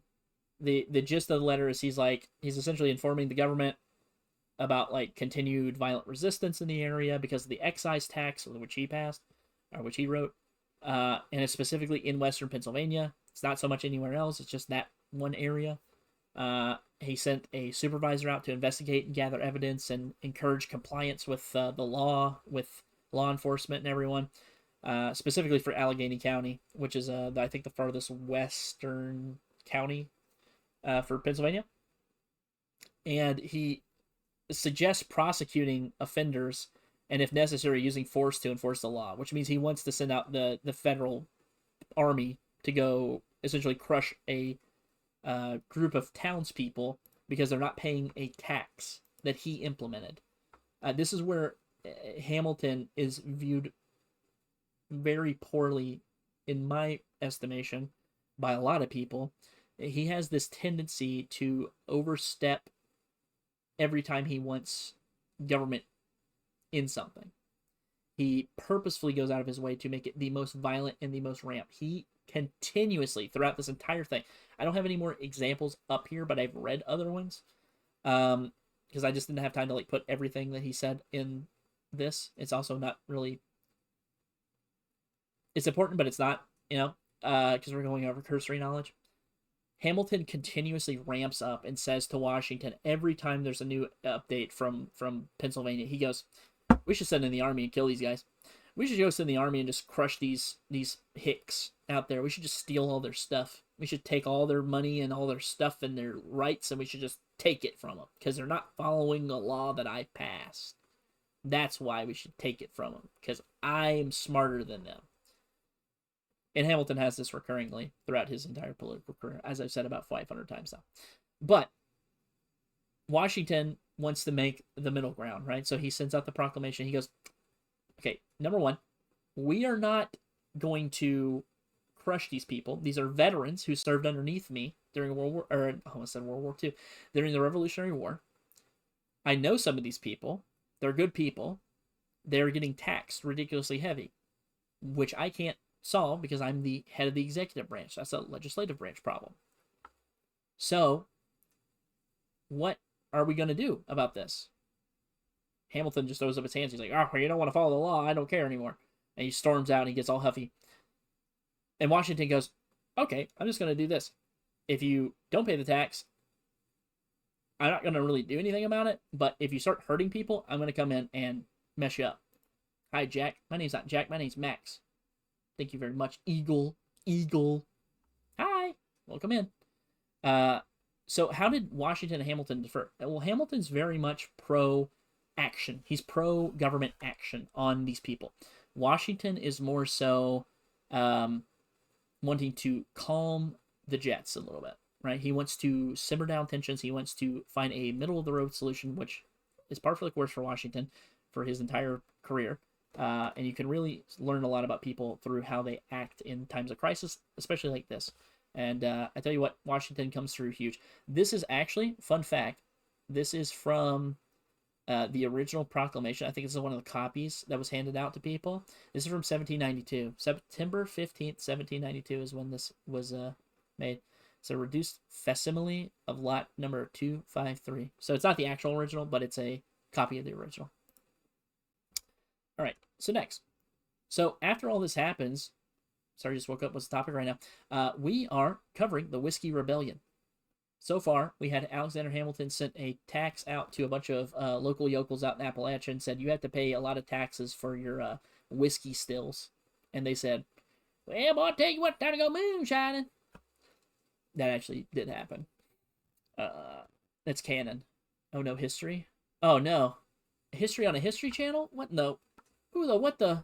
Wait a minute, what the, Hunter, what the, who the, who did this? All right, so resistance becomes rebellion. So throughout 1793, Appalachian militias start growing bigger and bigger. There's more and more calls to arms, essentially. Not actual calls to arms, but like saying, hey, maybe we should be on the lookout for these guys. These guys are kind of doing the same thing England did. It's like a 1-to-1. Like almost exactly a 1-to-1 to what England did to us with the Tea Act. Like, this is ridiculous. Like, the Whiskey Act is the Tea Act. The sending out of troops and tax collectors is the same as them sending a bunch of troops to Boston. And then they're forcing us to pay taxes and go out of our way, so it's just as harder times as what we had back then whenever we had to quarter troops and couldn't leave and couldn't sell stuff. It's almost like a 1-to-1 comparison. So what are we supposed to do? Like, we fought in this war. We fought against this exact type of thing. What are we supposed to do? And so people start saying the logical conclusion, which is, if the government's going to do this again, we're just going to have to overthrow them again, which is how that works. That's how governments, or well, not governments, that's how people work whenever they see governments doing the same thing that other governments have done. It's just pattern recognition. It's just very simple. So, Western Pennsylvania calls its own assembly in opposition to the U.S. Congress. So essentially what that means is they elect their own representatives out west. They all bring them to, I want to say it was like Pittsburgh or Allegheny or somewhere like that. I don't remember exactly where. And they essentially hold a vote, and they say, this guy is a representative for this county, this guy's a representative for this county, and all these guys are going to be like their own thing. They're going to make decisions for all of us, because obviously the U.S. isn't going to help us with deciding or helping with anything. So we're just going to stay west of the Appalachians, and they're just going to have to deal with it. And so the Whiskey Rebellion starts taking on its final form, right? People are pissed off. They're not getting any resolution to their problems. The government's not really hearing what they're saying. Washington, who is their former commander, is saying, well, you know, I get it, but you have to pay the tax because we passed it in law, and I can't do anything about it. So their last line of defense as soldiers, which most of these people were, they're veterans, is their Commander-in-Chief. Commander-in-Chief's essentially abandoned them at this point, in their eyes, right? I'm not saying that he has, because he hasn't. But in their eyes, that's what happened. And so you have stuff like this on the right. This is the mountain still. This is how they used to do moonshining in the night. They would have like these big pots, and they would bring in fresh water from the rivers, and they would dump it into these pots, and they would set a big fire underneath it and boil, and then that's how they started mixing up their alcohol and stuff like that through that. And they had other better ones whenever they were doing it professionally, but this is like the earliest origin of like moonshining. All right, moving on. Tax collectors get harassed again. So in June of 1793, over 100 protesters burned an effigy of General John Neville. And you might be asking yourself, who is John Neville? Well, John Neville is a Revolutionary War general. He fought under the Pennsylvanian flag during the Revolutionary War. He was a member of their militia, and obviously got conscripted into the Continental Army at a later date. And he is also now a federal tax inspector for Western Pennsylvania, as well as being a general still for Pennsylvania. John Neville is a very big rule of law guy. Neville, since he is the tax inspector, is also one of the people who goes out and collects taxes. He inspects what's there. He makes an estimate of how much gets taken, and him and a tax collector go out and they take the taxes back, right?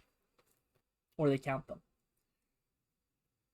So Neville, in 1792, he's traveling through Pittsburgh. He stops like right outside of Pittsburgh. And there's the group, the Mingo Creek Association is there. And they recognize that guy. And they're like, is that federal tax collector there? Is that federal inspector? And they go, yeah, I think it is.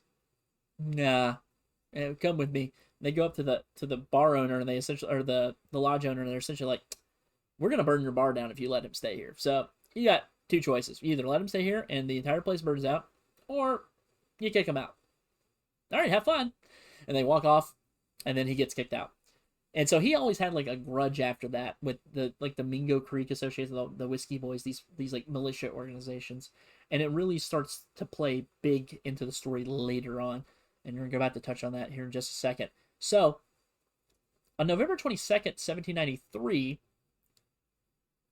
after this burning of the effigy, right, a tax collector named Benjamin Wells has his home invaded by somewhere between 7 to 10 men. They beat his wife the first time that they invade the house because he's not there. And then the second time he is there, they beat him. They beat him like to a bloody mess, right? And they hold him at gunpoint, and they say, you have to give up your commission as a tax collector and an officer. And if you don't, we're going to kill you. So he ends up he surrenders his commission. And the men were never caught.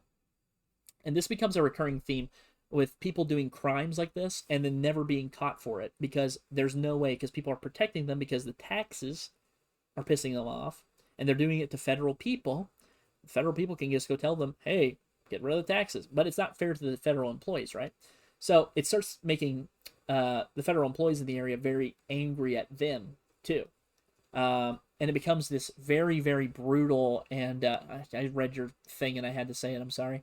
It becomes this like very, very like nasty kind of civil war in like this very specific part of the country, where you have like pro-federal and anti-federal people going back and forth, pro-tax, anti-tax people, and they're all fighting with each other about something that the federal government did, and if they got rid of it, it wouldn't even be a problem anymore. And so we see like sorts of inroads, right, to like other things going on down the line with America, like the Civil War, and deciding how things should be run. What's the federal government's power versus a state government's power? Why is the federal government getting to tell my people that they have to pay assloads of taxes? Stuff like that, right? Not saying it's good or bad either way, but this is where you start seeing those inroads for later conflicts 70 years down the line. It starts here. Technically, it started at the First Continental Congress, and then Second Continental Congress, and the Constitutional Convention, and it got really bad, and then so on and so forth. But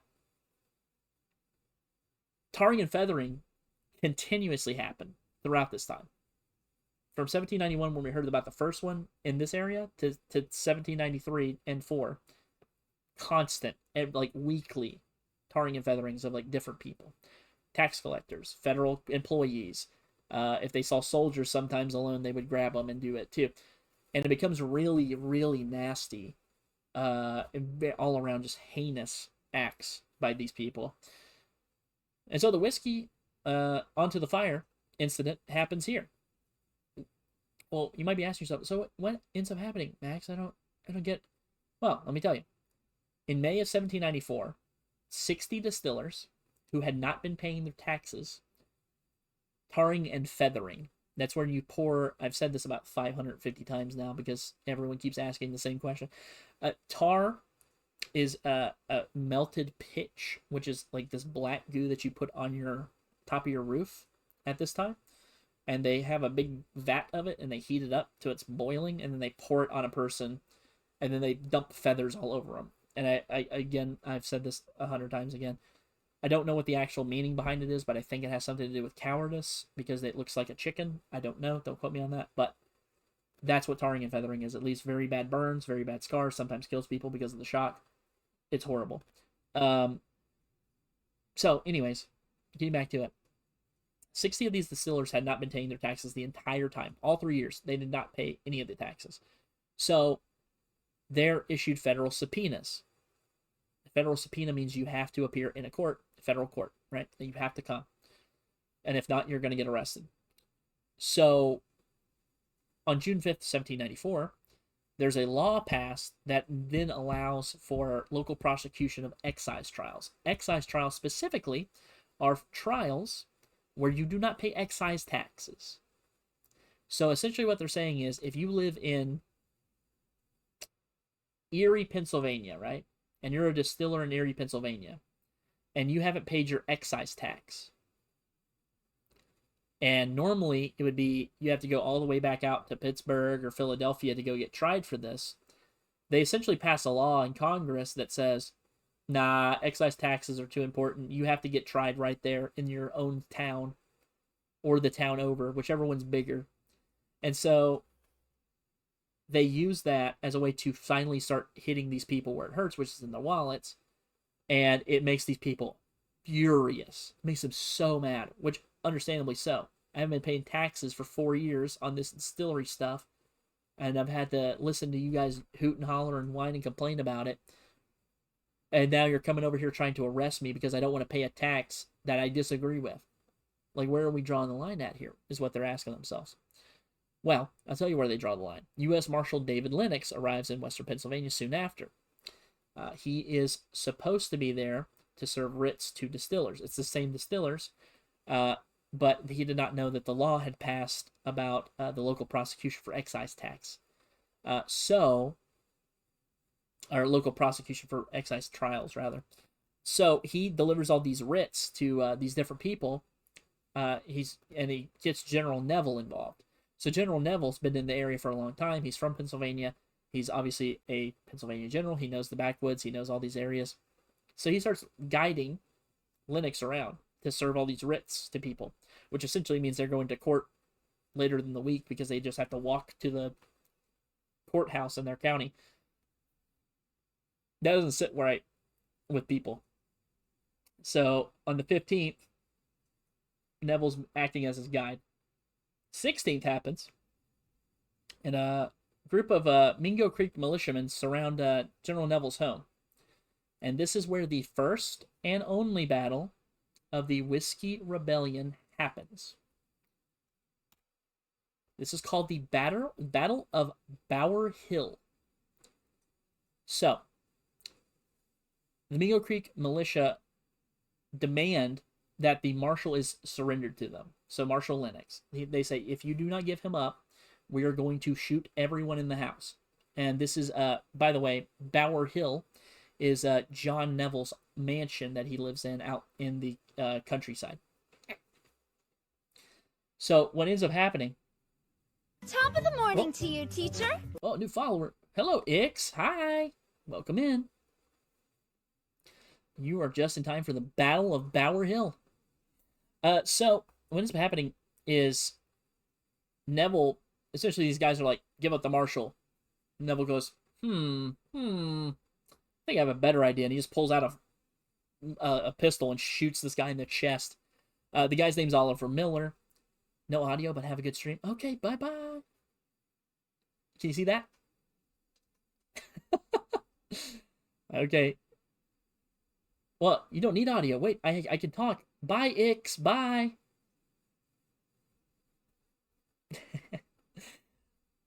So he just blows a hole in this guy's chest, essentially. He just shoots him right. Oliver Miller's just dead on impact. He gets, I think he has a mortal flesh wound. I think he lives for, like, I said dead on impact, but I think he lives a few more hours, and then he ends up passing away. So Oliver's a local farmer. He's a distiller, and he's a rebel, right? They classified him as a rebel. He was there because he heard that people were still trying to collect taxes on some of his friends. He actually didn't. I don't even think he had a weapon, but I don't even think it was even drawn. So there's an argument to be made that General Neville kind of just shot the guy just for like no reason, just because he was like a part of the crowd, which I understand. Again, this goes back to like the whole, Boston Massacre thing. This is kind of eerily similar. So Neville shoots the guy, right? And then a huge shootout starts happening. And the rebels run away. the Mango Creek militia just heads for the hills. They go to Couch's Fort, which is I think like 5-10 miles down the road. They go over there. They lay low. They wait. The rebels come back with more people. Well, while this is happening, General Neville is arming his slaves back at his home, which I think he had somewhere in like the dozen range at his house. He hands all the slaves weapons and says, "Defend this house. I got to go get more people." So he rides out and he tries to find somebody to help him out with this. Well, if you don't know anything about the frontier back then, there were not many U.S. troop stations out there, and they had to be on the alert at all times for specifically Native American raids. So he finds this fort, and he goes, it's not Couch's Fort, by the way, it's a different fort further down. And he goes, "Hey, can you spare any troops? I'm literally getting attacked. I'm a federal employee for so-and-so, and I need help because I'm getting assaulted and attacked by these like crazy yokels." And he goes, "Yeah, I got something for you. Here you go." He's like hands him like a gun, and then he hands him 10 dudes. Like, there you go, 10 guys. He's like, "Oh, sweet, 10 guys. That's awesome. So I've got like 30 guys now, or something like that. I don't know. I can't do math. It's 1794. And I don't know how to count." So he goes back with these people. The 16th is when the first fight happens. 17th is whenever they come back. The rebels have come back now with 600 men, and they're led by Major James McFarland. James McFarland is going to play a very vital role in this story. James McFarland is a Revolutionary War hero. He is, for some reason, leading these troops. I think he was like the highest officer that they could find in the area. So he ends up he's like the older guy. He like goes out there. I think he's in his like 60s or something like that. He goes out. He's like, "You know what? I don't like these guys either. This is ridiculous. I moved out here so I could get away from all this oppression. I fought in a war to end this stuff. I'm going to lead my troops. We're going to end this right now." So he goes out and just declares essentially open war against the government in Philadelphia. So what ends up happening is they get in a firefight again. They first surround the house. After they surround the house, this is the 600 men, by the way. They surround the house on all sides. They have a brief discussion.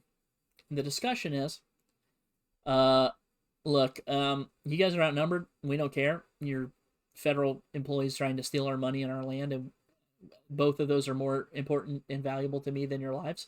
So we're going to kill you. But good news, your women and children can run if you'd like them to, and we will allow them 4 hours to get out of here. And they said, "Oh, okay, that's a good deal, actually. Yeah, okay, get out."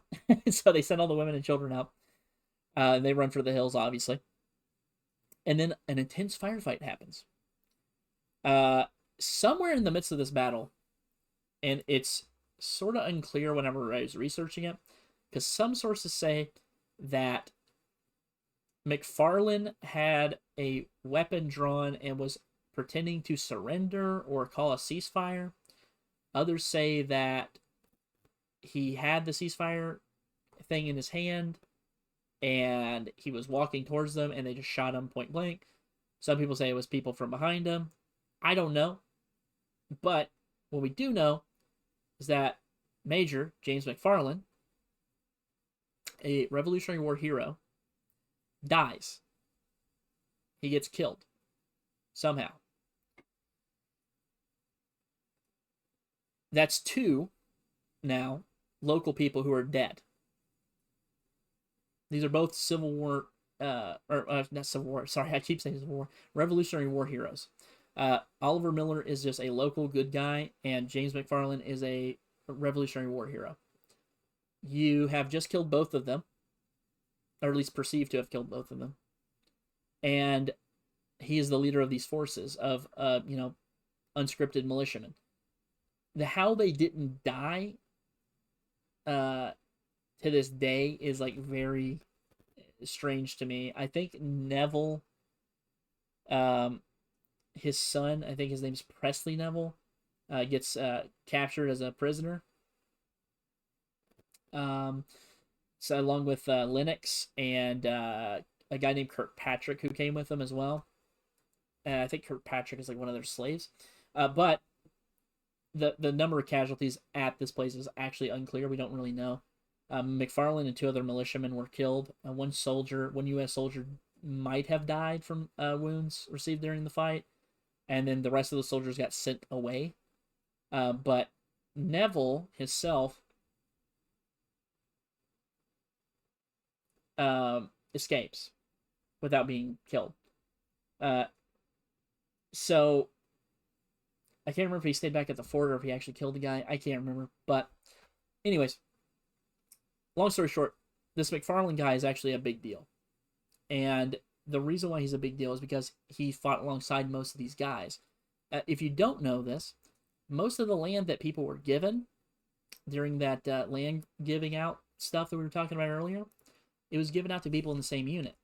And so these people would be with each other for years on end, fighting in the same war, fighting against the same enemy, wanting the same things, which is life, liberty, and the pursuit of happiness, at least according to our Declaration of Independence, which they fought for.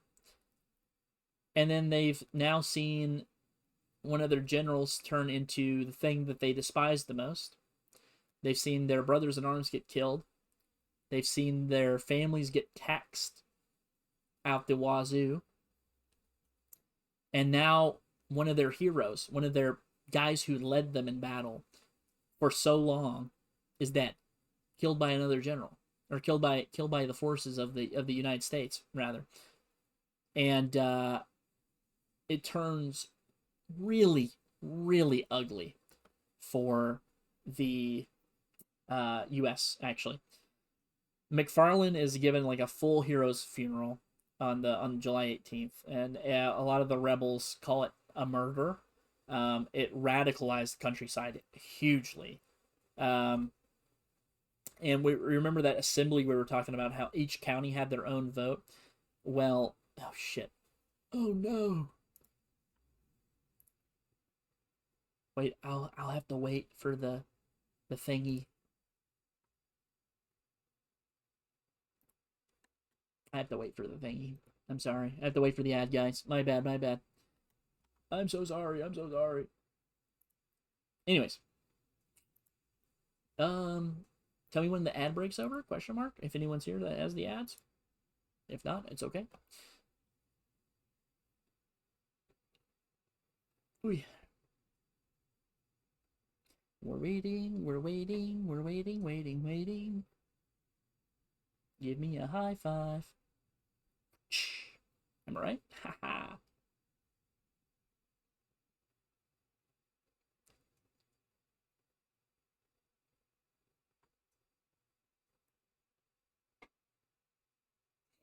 All right, are we good? Are we out of the break? Out of the ad break?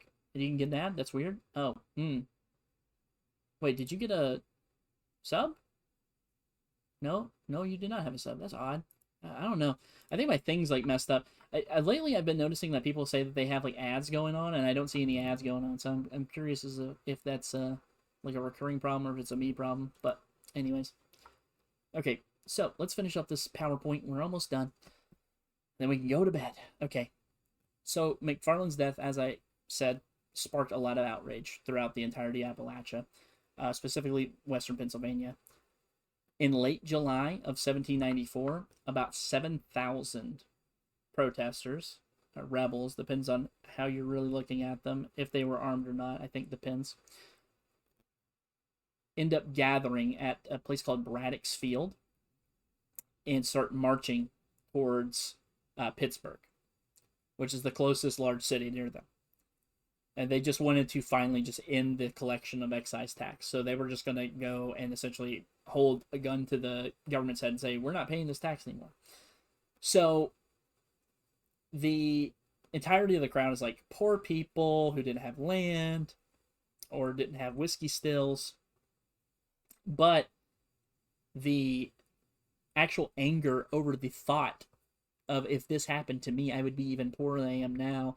And the thought of, they just killed some of our own people. This is the federal government's doing. They have overstepped their boundaries. They're doing every single thing by the British playbook. That turns into anger by these 7,000 people.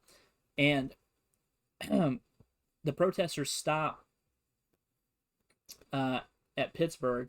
They call it Sodom. And they're calling it Sodom because it's like Sodom and Gomorrah. If you ever read the Bible, Sodom and Gomorrah are two cities that get turned to pillars of salt because of the amount of depravity that is seen in the city. So God essentially, in the Bible, I'm just quoting this, God essentially just turns both the cities to salt. He tells this guy named, I think is it Job? Not Job. I'm trying to remember who the other guy was. What's his name? Not Job. What is his name? Lot. The guy's name is Lot, and he tells Lot and his family, he says, hey, Lot, tell your family not to look back at Sodom and Gomorrah, otherwise they'll turn into pillars of salt too. And so Lot takes all of his kids and his wife, and he marches them through after Sodom and Gomorrah get turned to salt. And he tells everybody not to turn around and look at the cities because they're going to turn into salt if they do. And his wife turns around, looks back, and turns into salt. So, moral of the story, don't look at Sodom and Gomorrah. So, they wanted to essentially march into Pittsburgh and just burn it to the ground. They wanted to loot the homes of all the wealthy people. They wanted to burn the whole damn city to the ground. Some of them wanted to go attack Fort Fayette, which is close by. And some of these people actively start cheering for Robespierre. And if you don't know who Robespierre is, he's the guy who is the head of the French government during the Reign of Terror, which is whenever they're cutting everyone's heads off. And Robespierre's head ends up getting cut off too because he's insane. He's crazy. He's an insane person.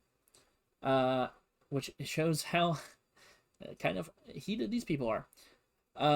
Some even advocated for independence for themselves, like they had done with the assembly. They just wanted to kind of make themselves a thing west of the Appalachians. And then others actually moved that they should ask to join the Spanish Empire, which did not sit well with Kentucky because Kentucky is very anti-Spain, apparently, according to a video we watched earlier. Because they were blocking all of the exports going down to New Orleans from Kentucky via the Mississippi River. Fun fact. So, they have a specially designed banner for Pennsylvania flown during this gathering, and that is the picture right here. Every single one of the stars represents one of the counties that was represented in Pennsylvania. The eagle represents the American eagle. The red and the white, I think, represents their... I think it has something to do with their Germanic culture or something. And then obviously the olive branch with the arrows means war and peace. So, pretty good banner, I would say. It's a little bit off kilter, but vexillology, am I right? So, what ends up happening is they were essentially declaring... They're asking questions like, what are we supposed to do here? Like, there's nothing more we can do to persuade these people to let us live our own lives, I guess. So it's either we leave, we suck it up and continue on and become Americans again, or we become French or Spaniards. And so they have like this big discussion and they say, okay, look, here's what we're going to do. We are going to send back certain people because they are just a little bit too wild for us. We're going to send certain people back. We're going to have the assembly discuss this in a private place, and then we will tell you once we're done what we're going to do. And so they ended up I think they ended up kicking out some people because they were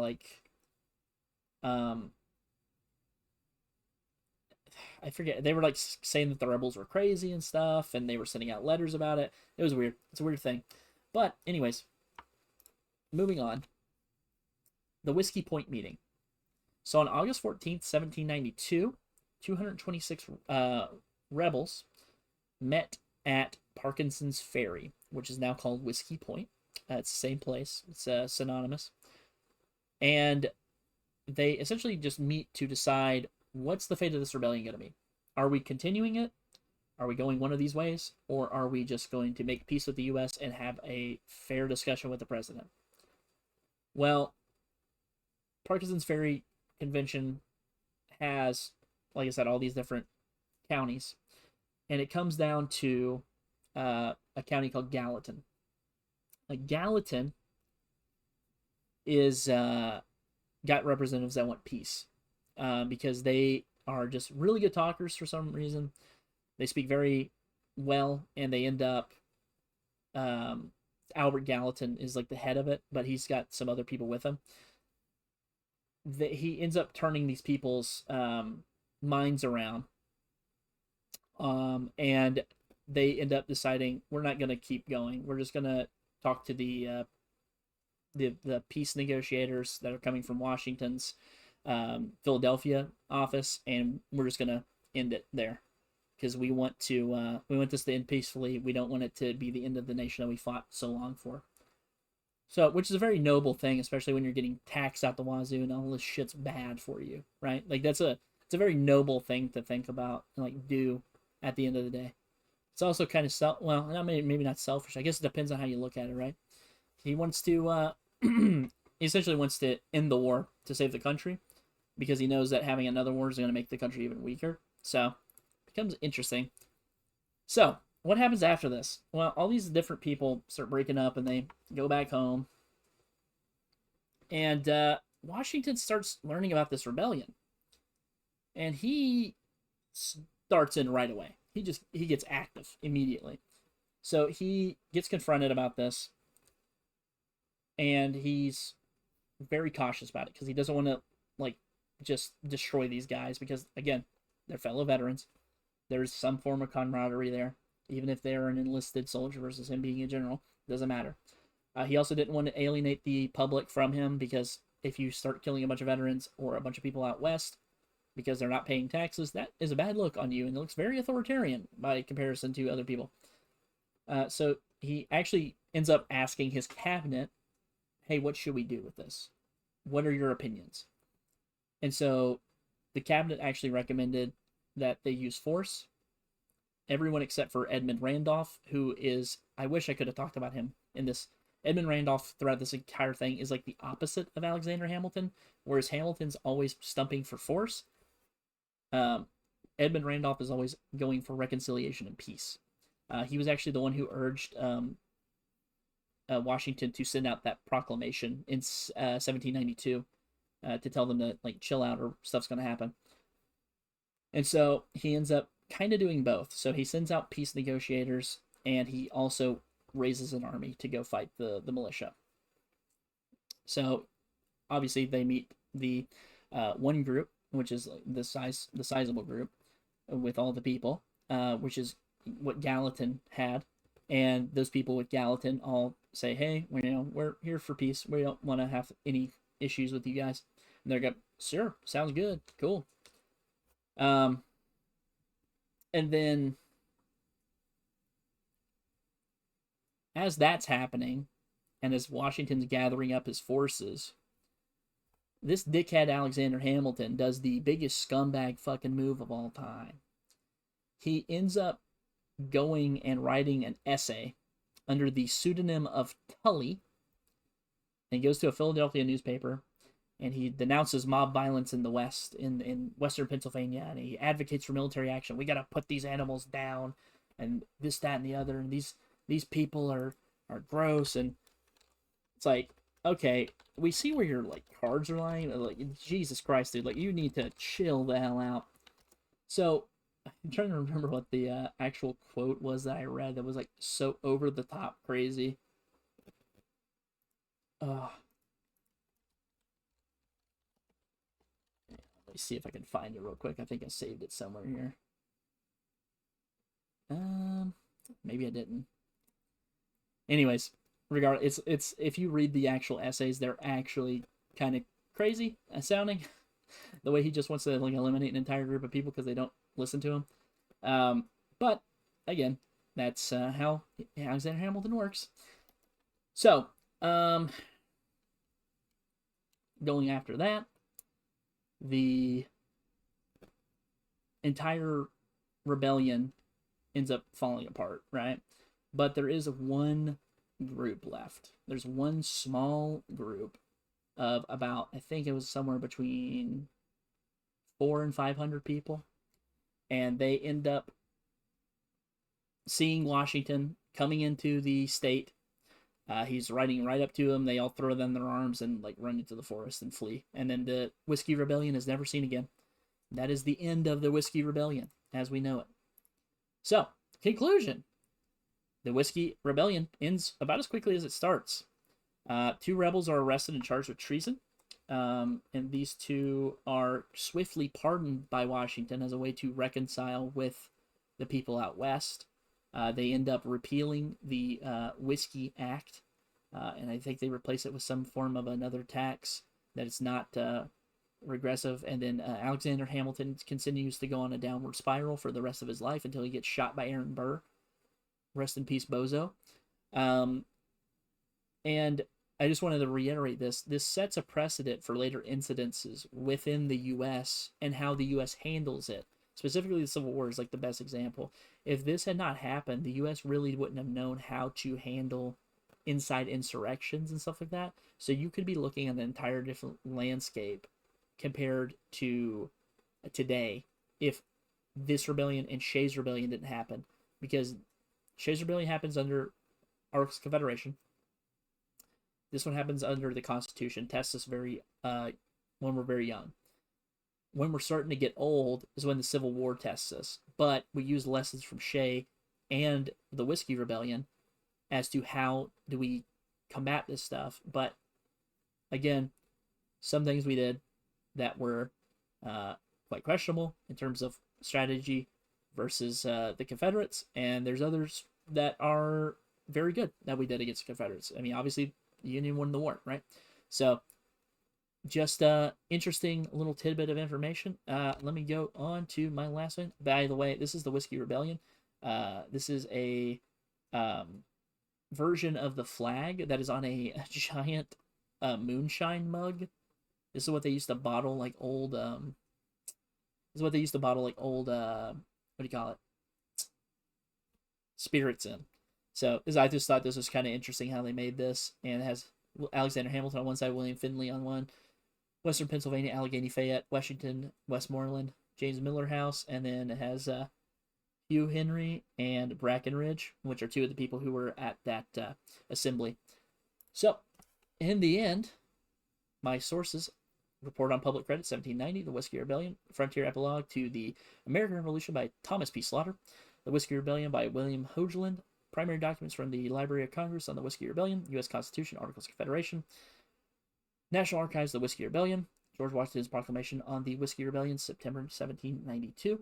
And I'm going to be honest, this is my short list of sources. I actually lost my sources earlier, so I had to like quickly reassemble them. So there's other things that you guys might want to check out that I probably have. But if you have any questions about it, please feel free to ask right now, because we are at the end of the presentation. It only took us 4 hours. 4 hours. Half of that was me trying to fix my PowerPoint, though. But I think I made a pretty decent sized PowerPoint, which is what I wanted to do. We covered the entirety of the American Revolution, and we covered the Whiskey Rebellion. And Shays' Rebellion, too. That's pretty good. Does anybody have any questions? Anything you want to ask at all? It doesn't have to be history either. If you want to ask it about something else, you can. You can ask it anytime you want. Very creative. Thank you. Thank you, Eagle. That means a lot. Thank you very much. I also like the very fancy cat with a multicolored background. I think it was very creative to pick that.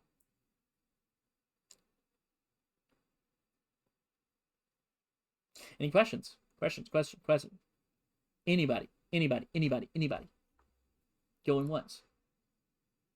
Going twice. Going thrice. Alright, cool. Epic. Thank you all for coming to my presentation.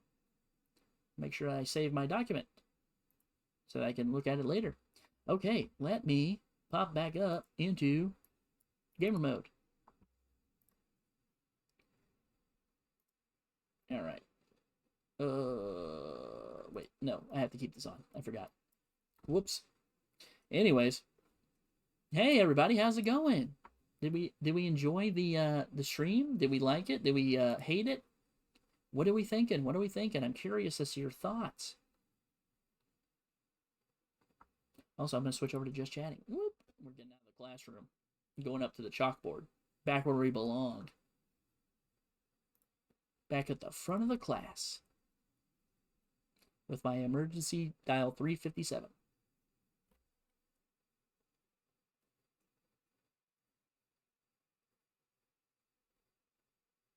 Crickets. The silence of crickets. Or the deafening loudness of crickets. Ugh, I don't even know what the hell I'm saying anymore. My brain's frazzled. Anyways. Alright, guys. Well, I think 4 hours will do it. I think I'm going to end it here. Oh, I like it. And though I only managed to reach the whiskey tags. Nah, it's okay. It was a pretty long presentation. I was actually kind of worried about how long it was going for. So, cool. But so far, it was really knowledgeable. Oh, interesting. Yeah, we do have another whole point of the presentation to go over. Nah, I'm joking. We don't. I am going to send you guys over to somebody, though. Because I am done for the night. So, I went way over my time. I was only going to do 2.5 hours. I did 4. I appreciate everybody for coming, by the way. If you want to, you can go join our Discord at this link. If you wanted to come follow me on any of my socials, you can do so there. And do me a favor, we are going to do a raid message, so please do. This one. Wait a minute, don't do that one. I forgot, I still have to fix that one. Oh shit. 1 second. Okay, it's this one. Alright, I will definitely have a good rest. Let me see who's on real quick. I'm gonna raid somebody. I want to raid someone. I don't know who's on right now, though. Let's see. Following. Is that? Oh, Hydrogen's on. No. Tempura's on. Cleo's on. Meat Canyon's on. What the hell? I don't know. You guys want to go more history stuff? You guys want to go hag maxing? We can go hag maxing if you guys want. I always love a good hag max. And I'm not talking about myself. Alright. This is what we're going to do.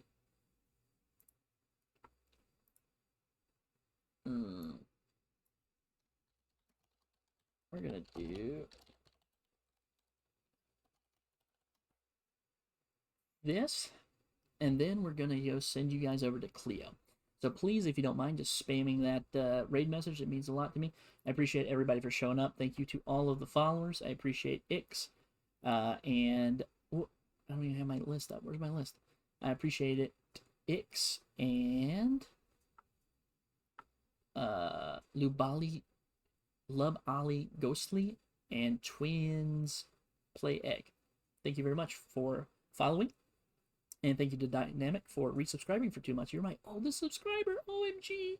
Can't believe it's been a whole month since I've gotten this. This is ridiculous. Appreciate everybody. Appreciate you staying out. And yeah, guys, have a great rest of your night. I'm going to send you over to our favorite hag, Miss Cleo. Tell her I said hi and I love you. And spam that raid message in her chat. And yeah, guys, as always, you are all my precious little heroes.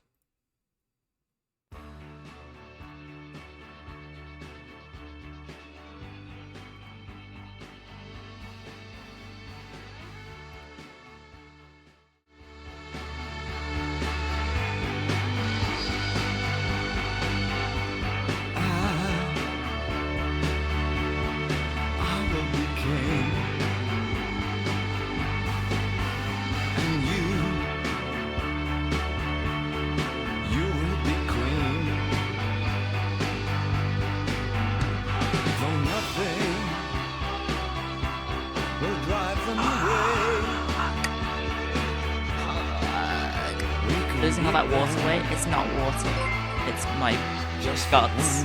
Oh, that's a terrible time to raid, Max. Thank you for raid. What a lovely time. What a lovely day. That's not that, I almost typed /raid, my bad. Thanks for the raid. How was your stream? Wait, hang on. My body's fighting back. My body's fighting back. How was special events? What was your special event? Entering a Zen state. Body will cleanse the bad milk through my pores. Like a sponge being squeezed. It's not a good idea to hold it in. I'm trying to do the pose where they have like the thumb touching their finger. Like the middle finger. Such a wayward words. It was our weekly Wednesday night history stream, and you covered the Whiskey Rebellion. Oh, wonderful. I don't know what that is, I don't think. Whiskey Rebellion, is that just like when Whiskey Project gets upset when you say, "We've been having a serious problem"? Oh, fuck my life. Oh, God. If you say rebellion, will YouTube demonetize you? Probably. Fucking, I'm so mad at YouTube.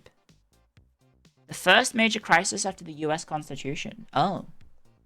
I thought the first major crisis after the US Constitution was when that guy did his signature really big. I thought that was the first crisis America had, when that guy just went like, right, do my big John Hancock all over the signature, and then everyone else had to like fit theirs in, right? That was the Declaration of Independence. Fuck! I'm gonna steal it. I'm gonna fucking steal it.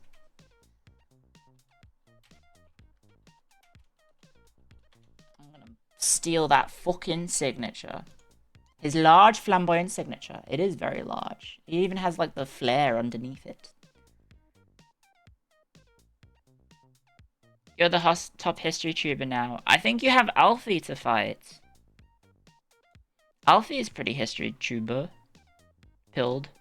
She does streams, mostly about like Scandinavian stuff.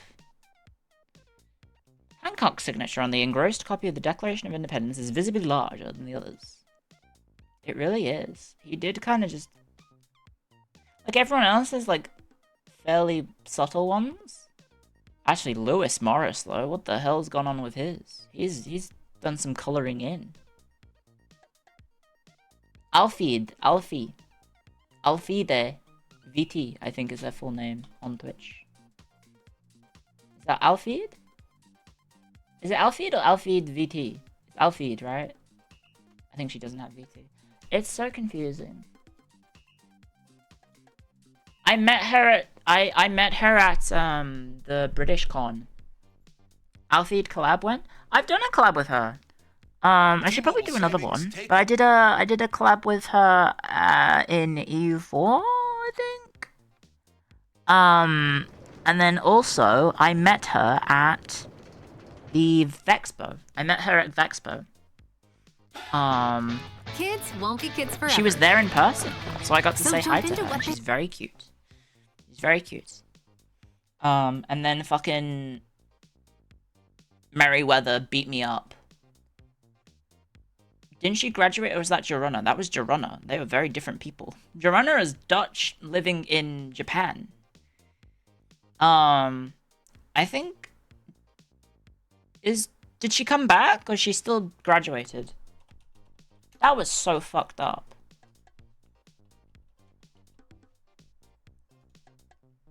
Is she back?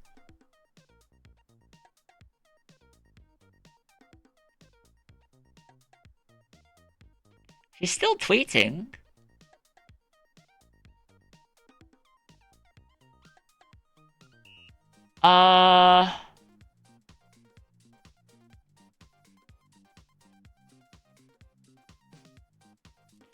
Oh, here we go. She did tweet like 5 days after the initial announcement. Hang on, sorry. Thank you everyone for the overwhelming support these past few days. Seeing the incredible amount of sweetness and understanding means so much that I could probably ever convey. I've read every single one of your messages and they mean the world to me. I'm sorry for not being able to answer them. I apologize for taking so long for a better update. Everything has moved so quickly these past few minutes. I'm so sorry as my mom. Supported by my... Fortunate to be able to talk with my friends and my mum every day. Can't give details out of this, but action is being taken. That's totally understandable. I hope she's... the most important thing is I hope she's okay, because it was very sudden what happened.